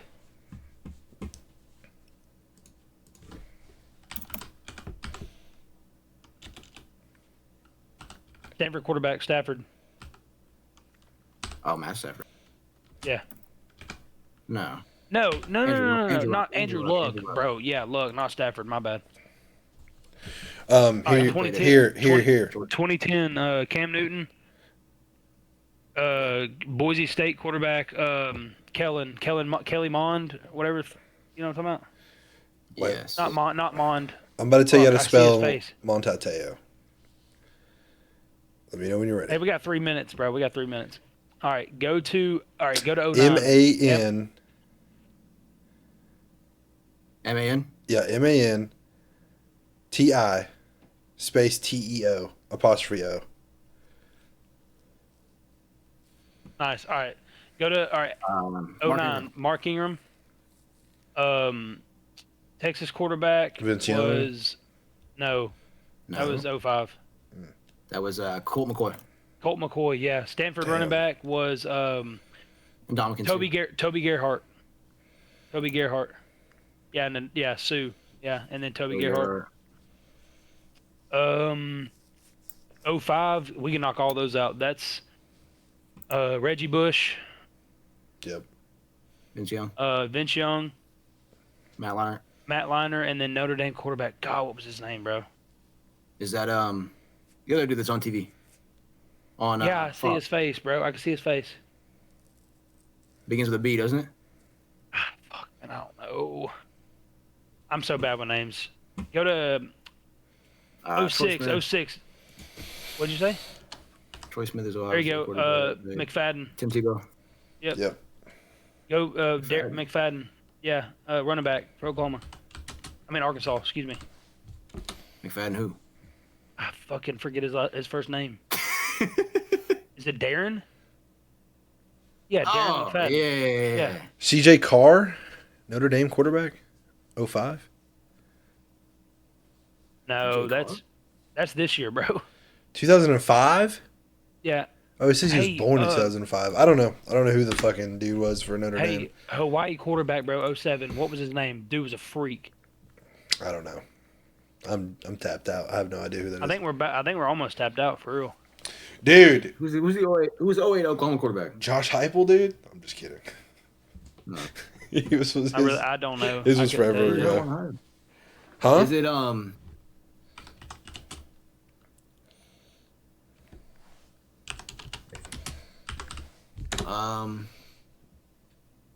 Which one are you trying to think Sam of? Bradford.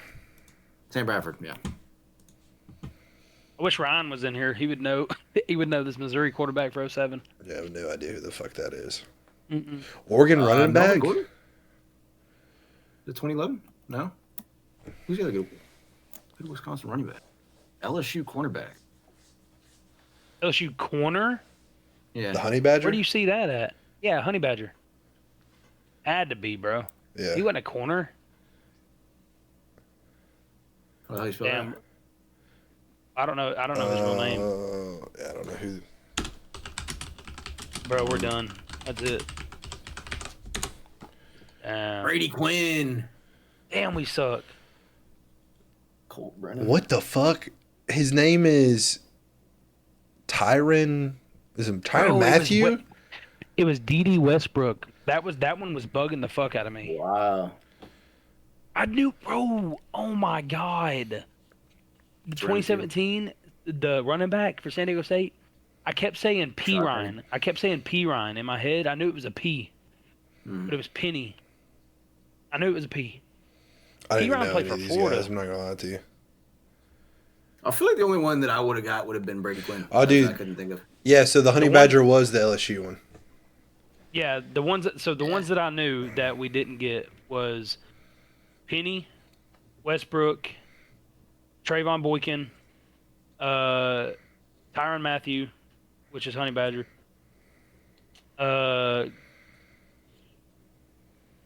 Brady Quinn. That's it.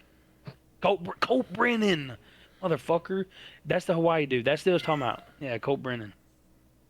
I'm not gonna lie to you. I don't know. Like this bracket from like 2013 to like 2019, for some reason, my fucking brain was like fogged. It happens, dude. It happens. You know what I I mean? feel like we did pretty good. What was average did, score 7 was 45%. We got 80%. Bro, we're Oh, yeah. shit. See, we We're know built ball a little different. bit. Y'all are a bit different. I don't think. Oh, here's the percentages too. Dude, how many people So got? Oh damn, 53% of the people got the Honey Badger. See, that makes me feel better about D.D. Westbrook. Nobody was getting Jabril Peppers is great. Toby Gerhart, I ain't gonna lie, I'm a Bama fan, bro, but Toby Gerhart got snubbed in that 09 Heisman. Yeah. That dude was a stud. Brady All right, Quinn boys. was the This is big one. pretty cool. Yeah. What's All right. what's Next. next? All right, Oh, Jacob, this is you, Jacob. Jacob, this is your segment, sir. Where you Explaining the model? Explain the model. And if y'all don't mind, All right. I've got to take a leak. Yeah, good. Bathroom's right there. Care to come? Yeah, dude, bring it, bro. Leave the door. Leave the door open. Leave the door open.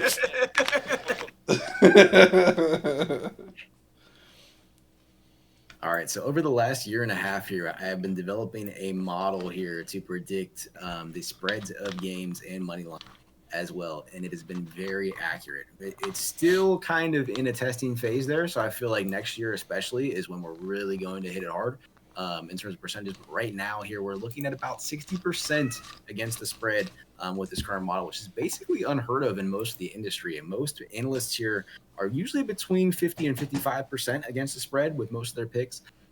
These picks as well, I will say, is every single game against the spread is being picked for these. This is not like we're just giving you like your top 3 selections or top 5 selections telling you to put your money somewhere. This is every single game against the spread here that we're picking, and we're seeing 60% here. So that's a really high percentage. I don't know of anybody else in the industry that has a percentage near that against the spread. Money line, we're at about 70%. I'd probably like that to be higher. I think 75% is probably the goal for that, but 70% still pretty good. Money line. So these kind of things here are ones that you can obviously put in parlays. When you have a 60% hit like that, typically I would say that most people shouldn't be doing parlays at a 50% hit rate. But when you have a 60% hit rate, I think 2 and 3 team parlays are really profitable as well to put these together with. Especially with we do some spread manipulation as well. You can kind of buy, I think, points within 2 points up or down as well. So if you can do that on your book there, and those kind of things there make it really beneficial as well. So let's talk a little bit about how this model works. So this model is incorporating every single major thing that you would think of in a football game. So it's incorporating yards per play. So, the home team's yards, away team's yards, and it's really home and away focused. I think there's a big difference there in college football on home field advantage. I think it's much more than Vegas puts it at about 3 points. I think it's that some teams have a significant, sometimes 10 points at home field versus playing on the road. So that's one of the main things there. We have turnover margin, we have penalties, we have scores, all of these home and away.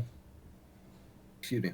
And then we have other kind of inputs as well. We have if the team is playing on a back-to-back, if it's a revenge game, if it's a time zone change, if it's a rivalry game, all those kind of things are also inputs into the model right now. I'm looking to add some more things soon as well, like special teams, like kicking, punting, kickoff returns, punt returns, all that kind of stuff I think is beneficial too, that a lot of models there are not incorporating. Another big thing about this model as well is it is doing every single Division I football game. So most models there are typically only doing mostly FBS schools, and there's no real input. They just cut out the FCS games. I think that that's a key point of data to differentiate teams on. So those FCS games are included. So we have all 265 Division I games, or Division I teams rather, are in the model as well. So this will be eventually used to predict FCS games as well.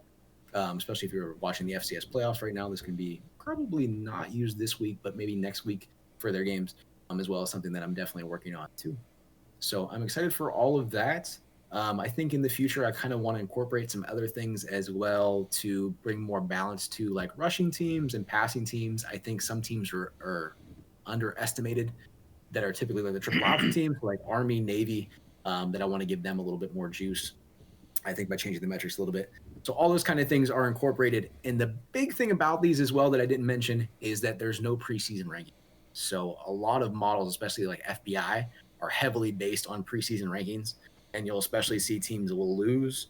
Like you might have saw like Texas and Notre Dame, especially this year that started. Notre Dame lost 2 games early, and then Texas and Penn State lost 2 games as well, kind of within the first 2 months of the season there.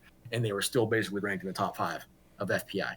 So this model here is going to be a lot more reactive to those. There's no preseason ranking in it, no kind of blue chip recruiting ranking. So right now, the number 1 team in the model is Indiana. If you had some kind of preseason ranking or if you had a blue chip indicator, you would never have Indiana be the number 1 in the model. So that kind of stuff is all being incorporated, and we've seen a really high prediction rate for that. Any questions on the models, boys?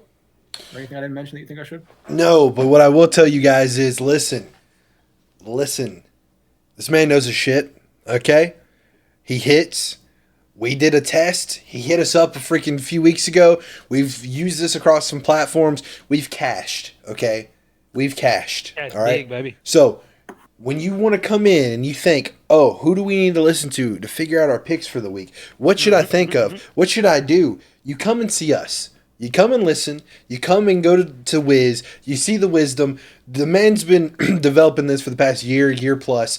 You got to listen and really get involved with what he's cooking up. Some fantastic things, some awesome pieces of work. And what's really cool is we've literally cashed out. Like, I can't explain that to you guys any other way. We've cashed out. Yep. It's awesome to see what he's developed, to see what he's done. So just make sure you come in, you listen to us, you listen to the pick, even if you don't care about the other stuff that we talk about. Come in here, listen to his picks, and just grind with us, because it's going to be an awesome time, especially going into next year and the stuff that he has cooked up. So it's going to be an awesome time. And yeah, I know everyone has a module. Everyone talks about this. Everyone talks about that. We've watched it happen real time. Like this is not just another one of those podcasts where some dudes talk about some bets they don't know ball. Trust me. Wiz knows ball. Yeah, the big thing with that is that I think that a lot of other podcast shows are just doing it based on game. And you can watch every single college football game, but you still have a bias in your mind. And so that bias is basically you don't know how much a team is going to win by. you might think a team is much better than another team, but are they 10 points better? Are they 8 points better? Are they 13 points better? You don't know. You can't guess that without a model. And so this statistical thing that I've worked on, I have a degree in data analysis, and I am currently a math tutor as well. I've been a math tutor for 4 years. So I do a lot of statistical analysis and model building and tracking and all that. So I've used all that kind of knowledge there to build my own model there to predict something that I'm passionate about of college football. And we've seen a really high hit rate with that. So if you guys take a look at the screen there, this is a preview of what we had last week for the conference championship game. So this was sent out before the conference championship game started. And so our kind of rundown for these is we have 5 different categories of games. So you have your super locks there. These are the kind of predictions there that we think are 13 points or higher above where the spread is. So for example, there you see, like, for example, Duke is a +6 underdog, but we're saying Duke is going to win by 10 points. So that's a 16-point differential there of cushion essentially between the spread and what the model thinks is going to happen. So not only are we predicting Duke to cover the spread, but we're also predicting Duke to win money line. Duke was a +150 money line that cashed out as well. Cashed out big, baby. Big. Our other game there as well was Troy and JMU. We had Troy +24.5. The model actually said JMU was gonna struggle here against Troy. We're only winning by 7 points, and that's basically what we saw the game play out to be. JMU did kind of turn on the Jets there right at the end of the game, but for the most part, this was a very close game. And we saw Troy easily cover that game as well. Other games here, like we talked about, Jacksonville State had 3 turnovers in the red zone. You can't really predict that. And then giving up, I think, a 13-yard touchdown with about a minute left. But that would have been another money line that would hit. It kind of went the way that we thought it would, just ultimately some coaching errors that you can't really predict. Coin flips went really well. They're 5-1.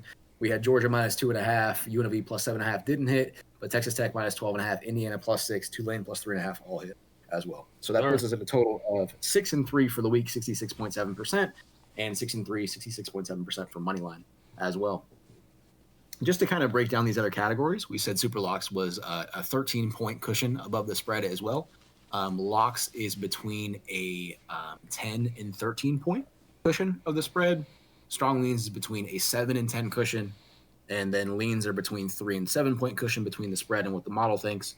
Then coin flips are within 3 points of the spread there. Could really go either way depending upon turnovers, coaching, all that kind of stuff. But really, the coin flips do still really hit at a high rate, which just shows how good the model is that it's even predicting the coin flip games really well as well. And also, guys, the whiz, baby. If you guys come in here and you see these things or we talk about it, right, and you go in there and you build a parlay and it doesn't hit because of certain things, it's not our fault, okay? I just want you guys to understand that. How he has everything set up is single bet ways. If you want to build a parlay, that's cool, but these are all individual cells, okay, that he's created. So please don't try to come into the comments and say something stupid about parlays. Yep. Parlays is an extra risk that you take chasing that money line or chasing that plus sign. So that's all on you, and you need to own that. Also, just want to add for all the legal people out there, we are not giving professional advice. These are all of our theories and models that have been built. So we're not giving out professional advice for all you legal folks out there. Bet responsibly, please. Yes. But drop the house on it, baby. That doesn't mean put all of the picks in a 10-leg parlay. It's not going to hit. Not gonna hit. 60% is not 100%. Know that there are going to be some misses. Tell Ashton 18. Yeah, these are 18, 19, 20-year-old kids. You don't know really who's going to show up on a given day. You don't know what the coaching staff is feeling like. Yep. You can have certain players that are not available, that don't show up on injury reports, all that kind of stuff. So there is – I always say that your percentage should be higher than my percentage. So, the model percentage here might be 60% is what we're aiming for, but that doesn't mean you need to bet every game. Hell no. This model is not accounting for injuries as well. So if you see, right before kickoff that the quarterback is out, that doesn't mean take the team, even if the model has it as a super lock. So bet responsibly, do your own research as well, and you kind of use this to guide your picks and see where you align with what I have, and then you can pull the trigger. Absolutely. Absolutely. All right, what do we got here next? Cool. Plans for future content. We can do that next, I guess. Yeah, so for that, I kind of talked about it briefly as well, but obviously the college football season is going to be over here soon. Mhm. I want to still create content that is different from just the model. Obviously, we're not really predicting games in the off season, but I think what I'm going to do is definitely, I think we can make some future bets as well. Got to kind of predict those. I'm going to look into strength of schedule for each team, look at their schedules for next year. And I think you can predict a lot of losses early based on those kind of home and away splits there, based on teams. Some teams are only playing, 4 road games versus some teams are playing up to 7. So those kind of things early, you can really see how conferences are going to break. And I think we can get a good edge on those versus what the lines are out that Vegas predicts early on those. Another thing that I want to do as well is kind of looking into high school recruiting. I think a lot of the recruiting websites that we see there, like On3, 24/7 Sports, is not the kind of journalism that should be devoted to the high school recruiting rankings. A lot of these rankings are based on just what camps they went to when they were 14, 16, 15 years old, and they're never updated. So I think that all those things that are, it should take into account how they're playing their senior year, their junior year. I think most recruiting rankings are not doing that. And so I think that we can create our own team recruiting rankings, kind of see those. And so those are kind of some videos I think that we're going to do, especially as we get some more time here to develop as we kind of flesh out this project in depth. Oh, another thing as well is that another goal of this model too is to talk about historically about teams. So this model can be used for prior seasons too, so that we can have those conversations about which team would actually be favored, like 2019 LSU or 2020 Alabama, or some of the other great teams like 2001 Miami, some 1990 Nebraska teams in there, all that kind of stuff. That's probably a much further down the road project. I don't know if that will. I think I could probably get a couple years in, but more of the kind of historical stuff is going to take time to do, to add in. But I think eventually down the road, I think that'll be really cool to look at historical data and teams and who are the best teams of all time. 98 Vols, baby. That's all you got to know. They'd get boat raced by 2020 Bama. Nah. I'm telling you, bro. T. Martin would dot y'all's asses up, boy. All right, bro. Next, we got playoffs and future schedules or future scheduling. I just did a quick little type in. So I don't know what the playoff and schedule should look like in the future. Oh, so shit. should we low key follow the bracket and pick it out? Like what we think the team should be this year? Yeah, like who's gonna win? Oh, are we doing that? I thought we were talking about like how we think the playoffs should be. We could do that. We could do that too. Let's talk. I say let's talk about how we think the playoffs should be, and then I think we should predict the playoffs. I feel like we've already talked about how we feel the playoffs should be. Yeah, we did. Yeah, we kind of did. Yeah, you're right. I think the 12-team format is good right now. I really didn't necessarily see a need for 12 to begin with. I kind of always thought 6 was a good number. And That's right, bro. Too, I think 6 would have been just fine as well. I don't think you really can say that there's 12 teams that are really national championship caliber. No. But there's definitely some controversy with that. I think if we do some kind of movement there that makes it harder for Group of 5 to get in, for example, they have Notre Dame next year. If they're ranked in the top 12, they're automatically in. I think Notre Dame aside, I think that there should be some kind of stipulation for that about the Group of 5 too, that they have to be ranked inside the top, 15 or top 20 or something like that. It needs to be an elite generational Group of 5 team to get into the playoffs.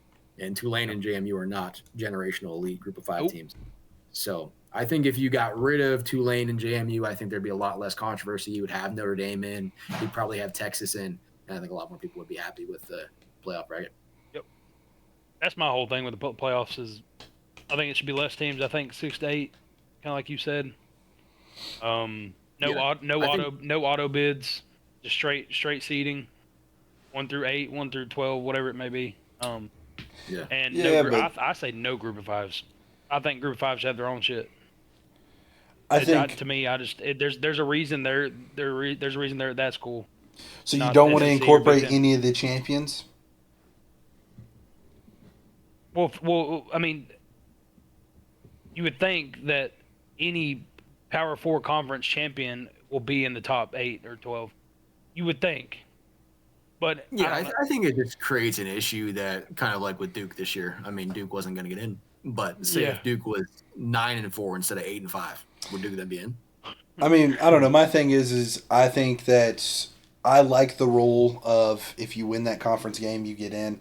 I know it sounds stupid, especially when we look at the overall record, but at the same time, when you have a team like Virginia that walks in and they're a two-loss team, or well, I guess at the time what They they're were 2 loss. yeah, I mean, you Yeah, you should have boat raced them, and any given Saturday, right? So I mean, I don't know. I like the fact. I think that the conference games should be taken more in account. I think that the thing is yeah, you have your season, but that's your homework. You have to ace your homework to ace the test. You get to the test, you need to ace it. Like, I think that they should be more impactful. I think that if you go in there and you win, you get a spot in the playoffs because that's just how it should be built. You've had a good enough season to make it to your conference championship. The stars aligned. You win. You get granted that door.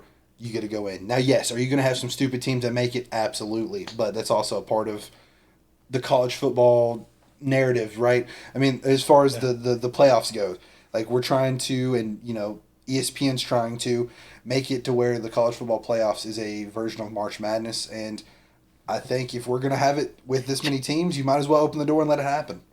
Let a Duke walk in here. Like, yes, they may get shit on, but I think that if you have to look at it from both streets. Like, it's either you take into account the conference championship games or you don't. And if you don't, then I'm no not one's a going to fan want to play it. Of expansion. Not a fan of expansion whatsoever. I Hell think 12 no. is the highest. No. I agree, but I don't see us going backwards. I don't think going backwards is going to be a thing. Yeah. So I think if we're going to do it, though, if we're going to do it, then do it. Like, have your rules in there. Let your conference champions brain and go in there and do it. Do I think it's the end all be all and it should be that way? No, but it's kind of like we have no other option. So let it ride and let's see what happens. It makes those games more impactful. Yeah, I agree. I do like this year that I feel like the committee had more emphasis on strength of schedule rather than just wins and losses. I mean, obviously with Alabama being in there. But I always have kind of thought that it's always a casual mindset to just kind of look at wins and losses. It's an NFL mindset, right? You just take the highest records there, they get into the playoff. There's so much more nuance and there's so much different kinds of schedules that you can have with college football. And these schedules are being set 5 or 6 years in advance. You can't schedule what kind of opponents you are year to year. So with that, I think there definitely should be a higher emphasis on strength of schedule. I've always thought the wins and losses almost don't matter because I feel like if you're just trying to get the top 12 best teams into the playoff, you could, in theory, have a conference there where the 12th best team in the country has the 11 other best teams in the country in that same conference.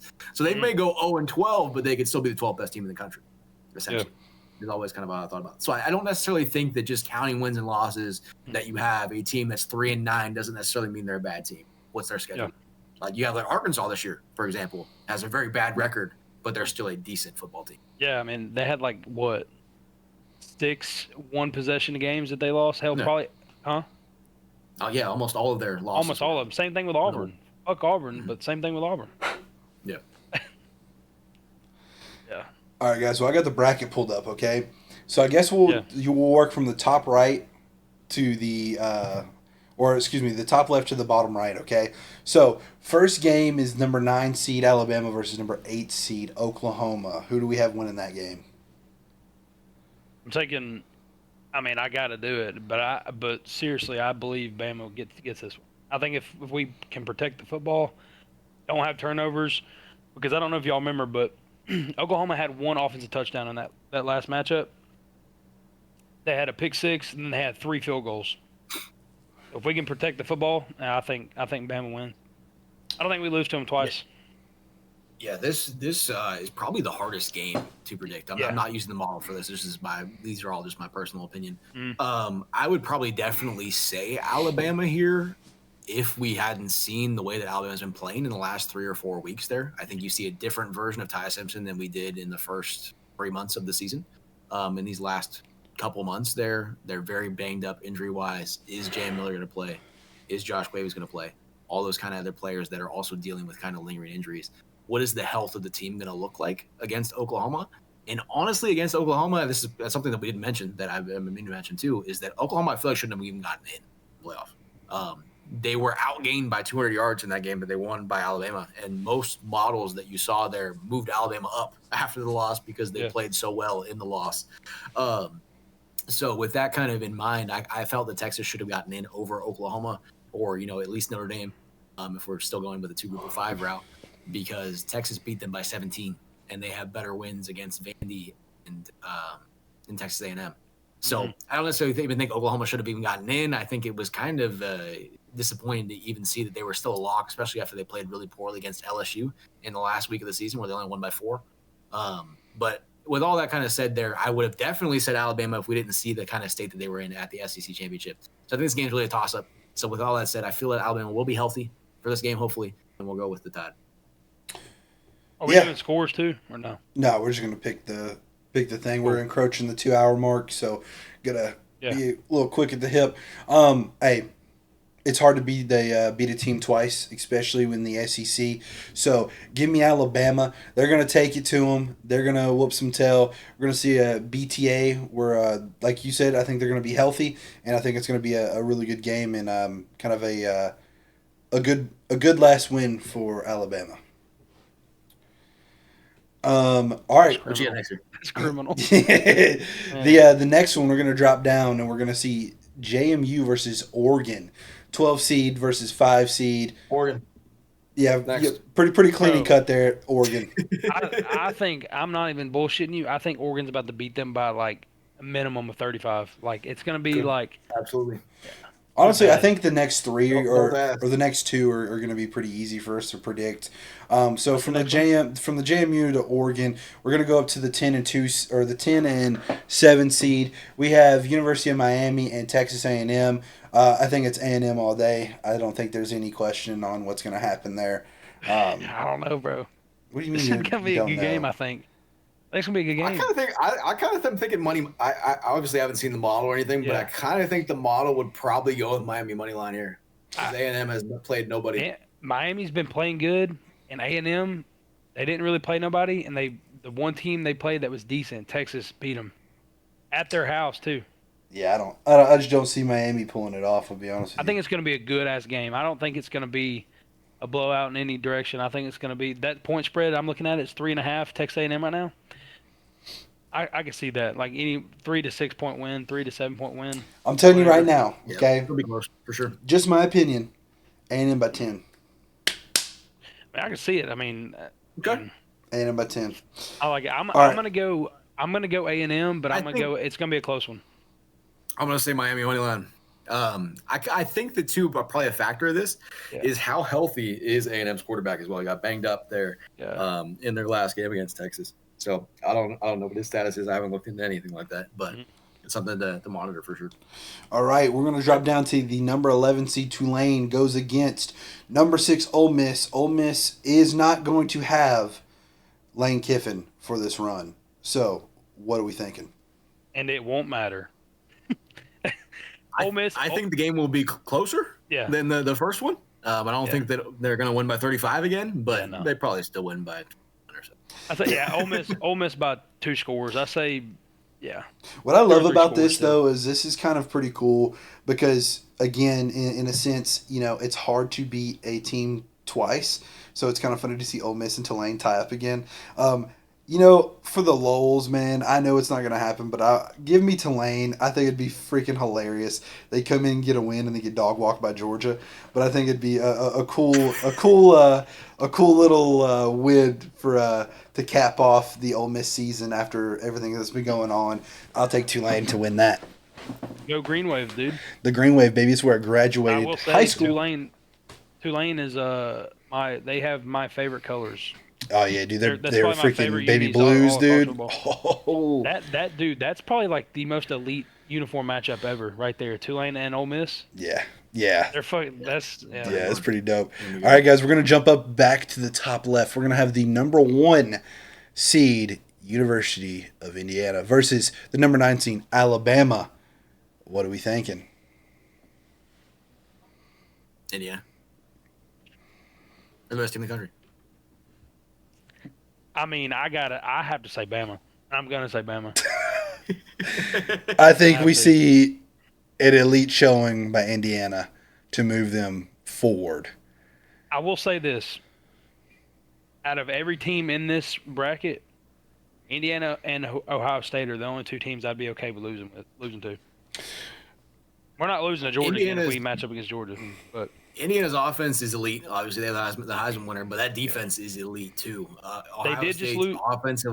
Ohio State's offensive line is one of the very best in the country, and Yeah. Indiana's defensive line absolutely dominated. Ohio State's offensive line, they sacked Julian Sand five times. So I think that defensive line against Alabama's offensive line is going to be rough. Yeah, I will say Indiana did lose their I forget his name, but one of their defensive ends, number 8. Like he was celebrating after they beat y'all and like broke his ankle. That is crazy. Yeah. All right, But, we're going down. I'm gonna say Bama.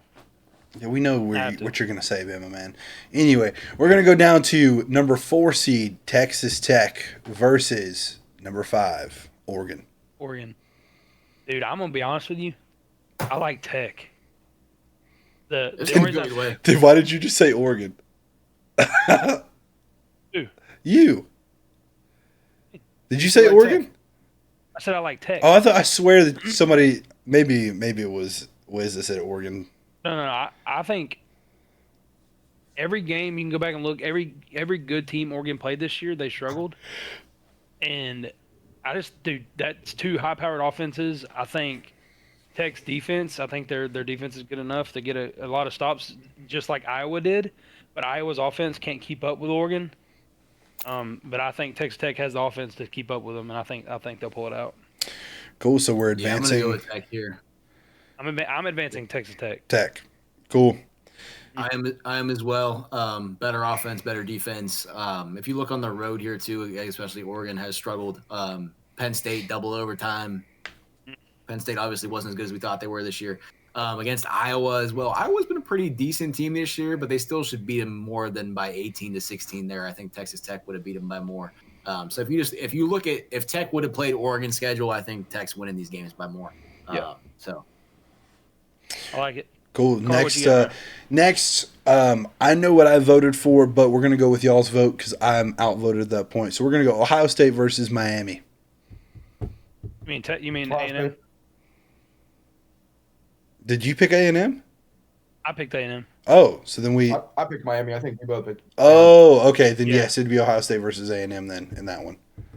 I'm Ohio State. Ohio State. I think Ohio State's defense, bro. The fact that y'all only give up 17 points once this year. I think 16. I think 16 was the most. Yeah, bro. No, that's like suffocating.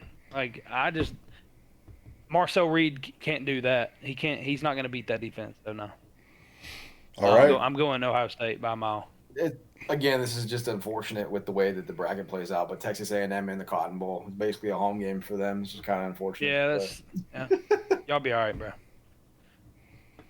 right, what we got next? All right. We have Georgia versus Ole Miss. Georgia. I think this game will not be as close as the first one. Ole Miss scored on like their first 7 drives, I think, against Georgia the first time. That's not happening this time. No, bro. Georgia's locked right now. Kirby's got them looking like vintage. What was that 21-22 stretch, Georgia? Yeah. Yeah, give me the mean No, I machine think in the Georgia red and beat black for that one. Yeah. Yeah, All I'm taking right. Georgia. So we're going to go back up to the number 1 versus the number 4. You have Indiana versus Texas Tech. Bro, I think this will be if this game happens, like if it's either way, I think if it's Bama Texas Tech or Indiana Texas Tech, dude. That's crazy. That's cute. You really think that there's a way that Bama plays Texas Tech? Okay. Bro. Well. Anyway, I have Indiana winning that game. honestly, I think this game will be less close than the Alabama game because I do think Tech is a better team than Alabama, but I think the Tech hasn't played a team nearly of the caliber of Indiana, and they're going to be shocked by the athleticism that they see on the field. They're going to get smacked in the mouth a few times, Yeah. So I can see this game being actually not very close. I don't think it'll be high scoring, but I think Indiana will win by a wide margin. I think their defense will be too good for Texas Tech. So I would take Indiana. I would take Bama over Texas Tech too if they got there. All right. Well, we now have Ohio State, number 2, versus number 3, Georgia. I think this will be a good game. Go ahead. Yeah. You can go up first. No, I think I ain't gonna lie, bro. I'd probably lean Georgia. Kirby at this state of the playoffs, bro.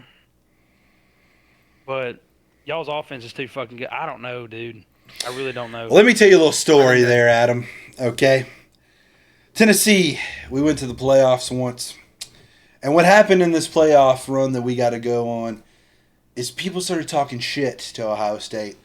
Talking about how they took a loss and they were ass and they weren't that good. And what happened? We got absolutely fucking shit on with No, cracked you know what helmets, happened? okay? So Yeah. I'm going to take Ohio State to run Kirby Smart and beat the absolute dog shit out of fucking the Mean Machine and prove a point on why that they're there. And I think it's also something that, in my personal opinion, Ohio State wants is to be able to kind of have that moment of SEC's dog shit and like basically talk shit to the SEC and make it to where it's Indiana versus Ohio State back at it again to I don't know. to conclude the season. I'm torn on I that think- game. This is an elite defensive game for sure, but I think Ohio State has the better defense. And then offensively, I think there's a big difference in quarterbacks here. Gunnar Stockton is not going to No, throw the he's ball ass. deep, Exactly. and he's not going to be able to exploit. I think that the biggest weakness that Ohio State has is at corner, and I think you saw Indiana exploit that. Gunnar Stockton is not going to exploit that. So I think when you have that, with the biggest weakness not being exploited, you're going to have Ohio State be able to win this game, and it'll probably still be close. I think this game will be low scoring too. Another factor of this game too is this is going to be a revenge game if they do play Georgia, because we haven't played Georgia since the 2022 playoff game where we were up by I think 16 in the fourth quarter and then missed that field goal for the win to go to the national championship. A little revenge game for Ryan Day as well. Yeah, And that one's done. Also, I think if I'm not mistaken from what you showed earlier, I believe Stockton has a release time of the football that is a little slower than most. I think it's 0.2 of a second or something like that slower. I can't remember. I think his was like a 2.71. Stockton's at 2.7, but the part of that is that his depth of target is so slow, so low, yeah. that he's getting the ball out so quick because it's checked out. So basically, Loves hold his check downs and you're good to go, Ohio State. Yeah.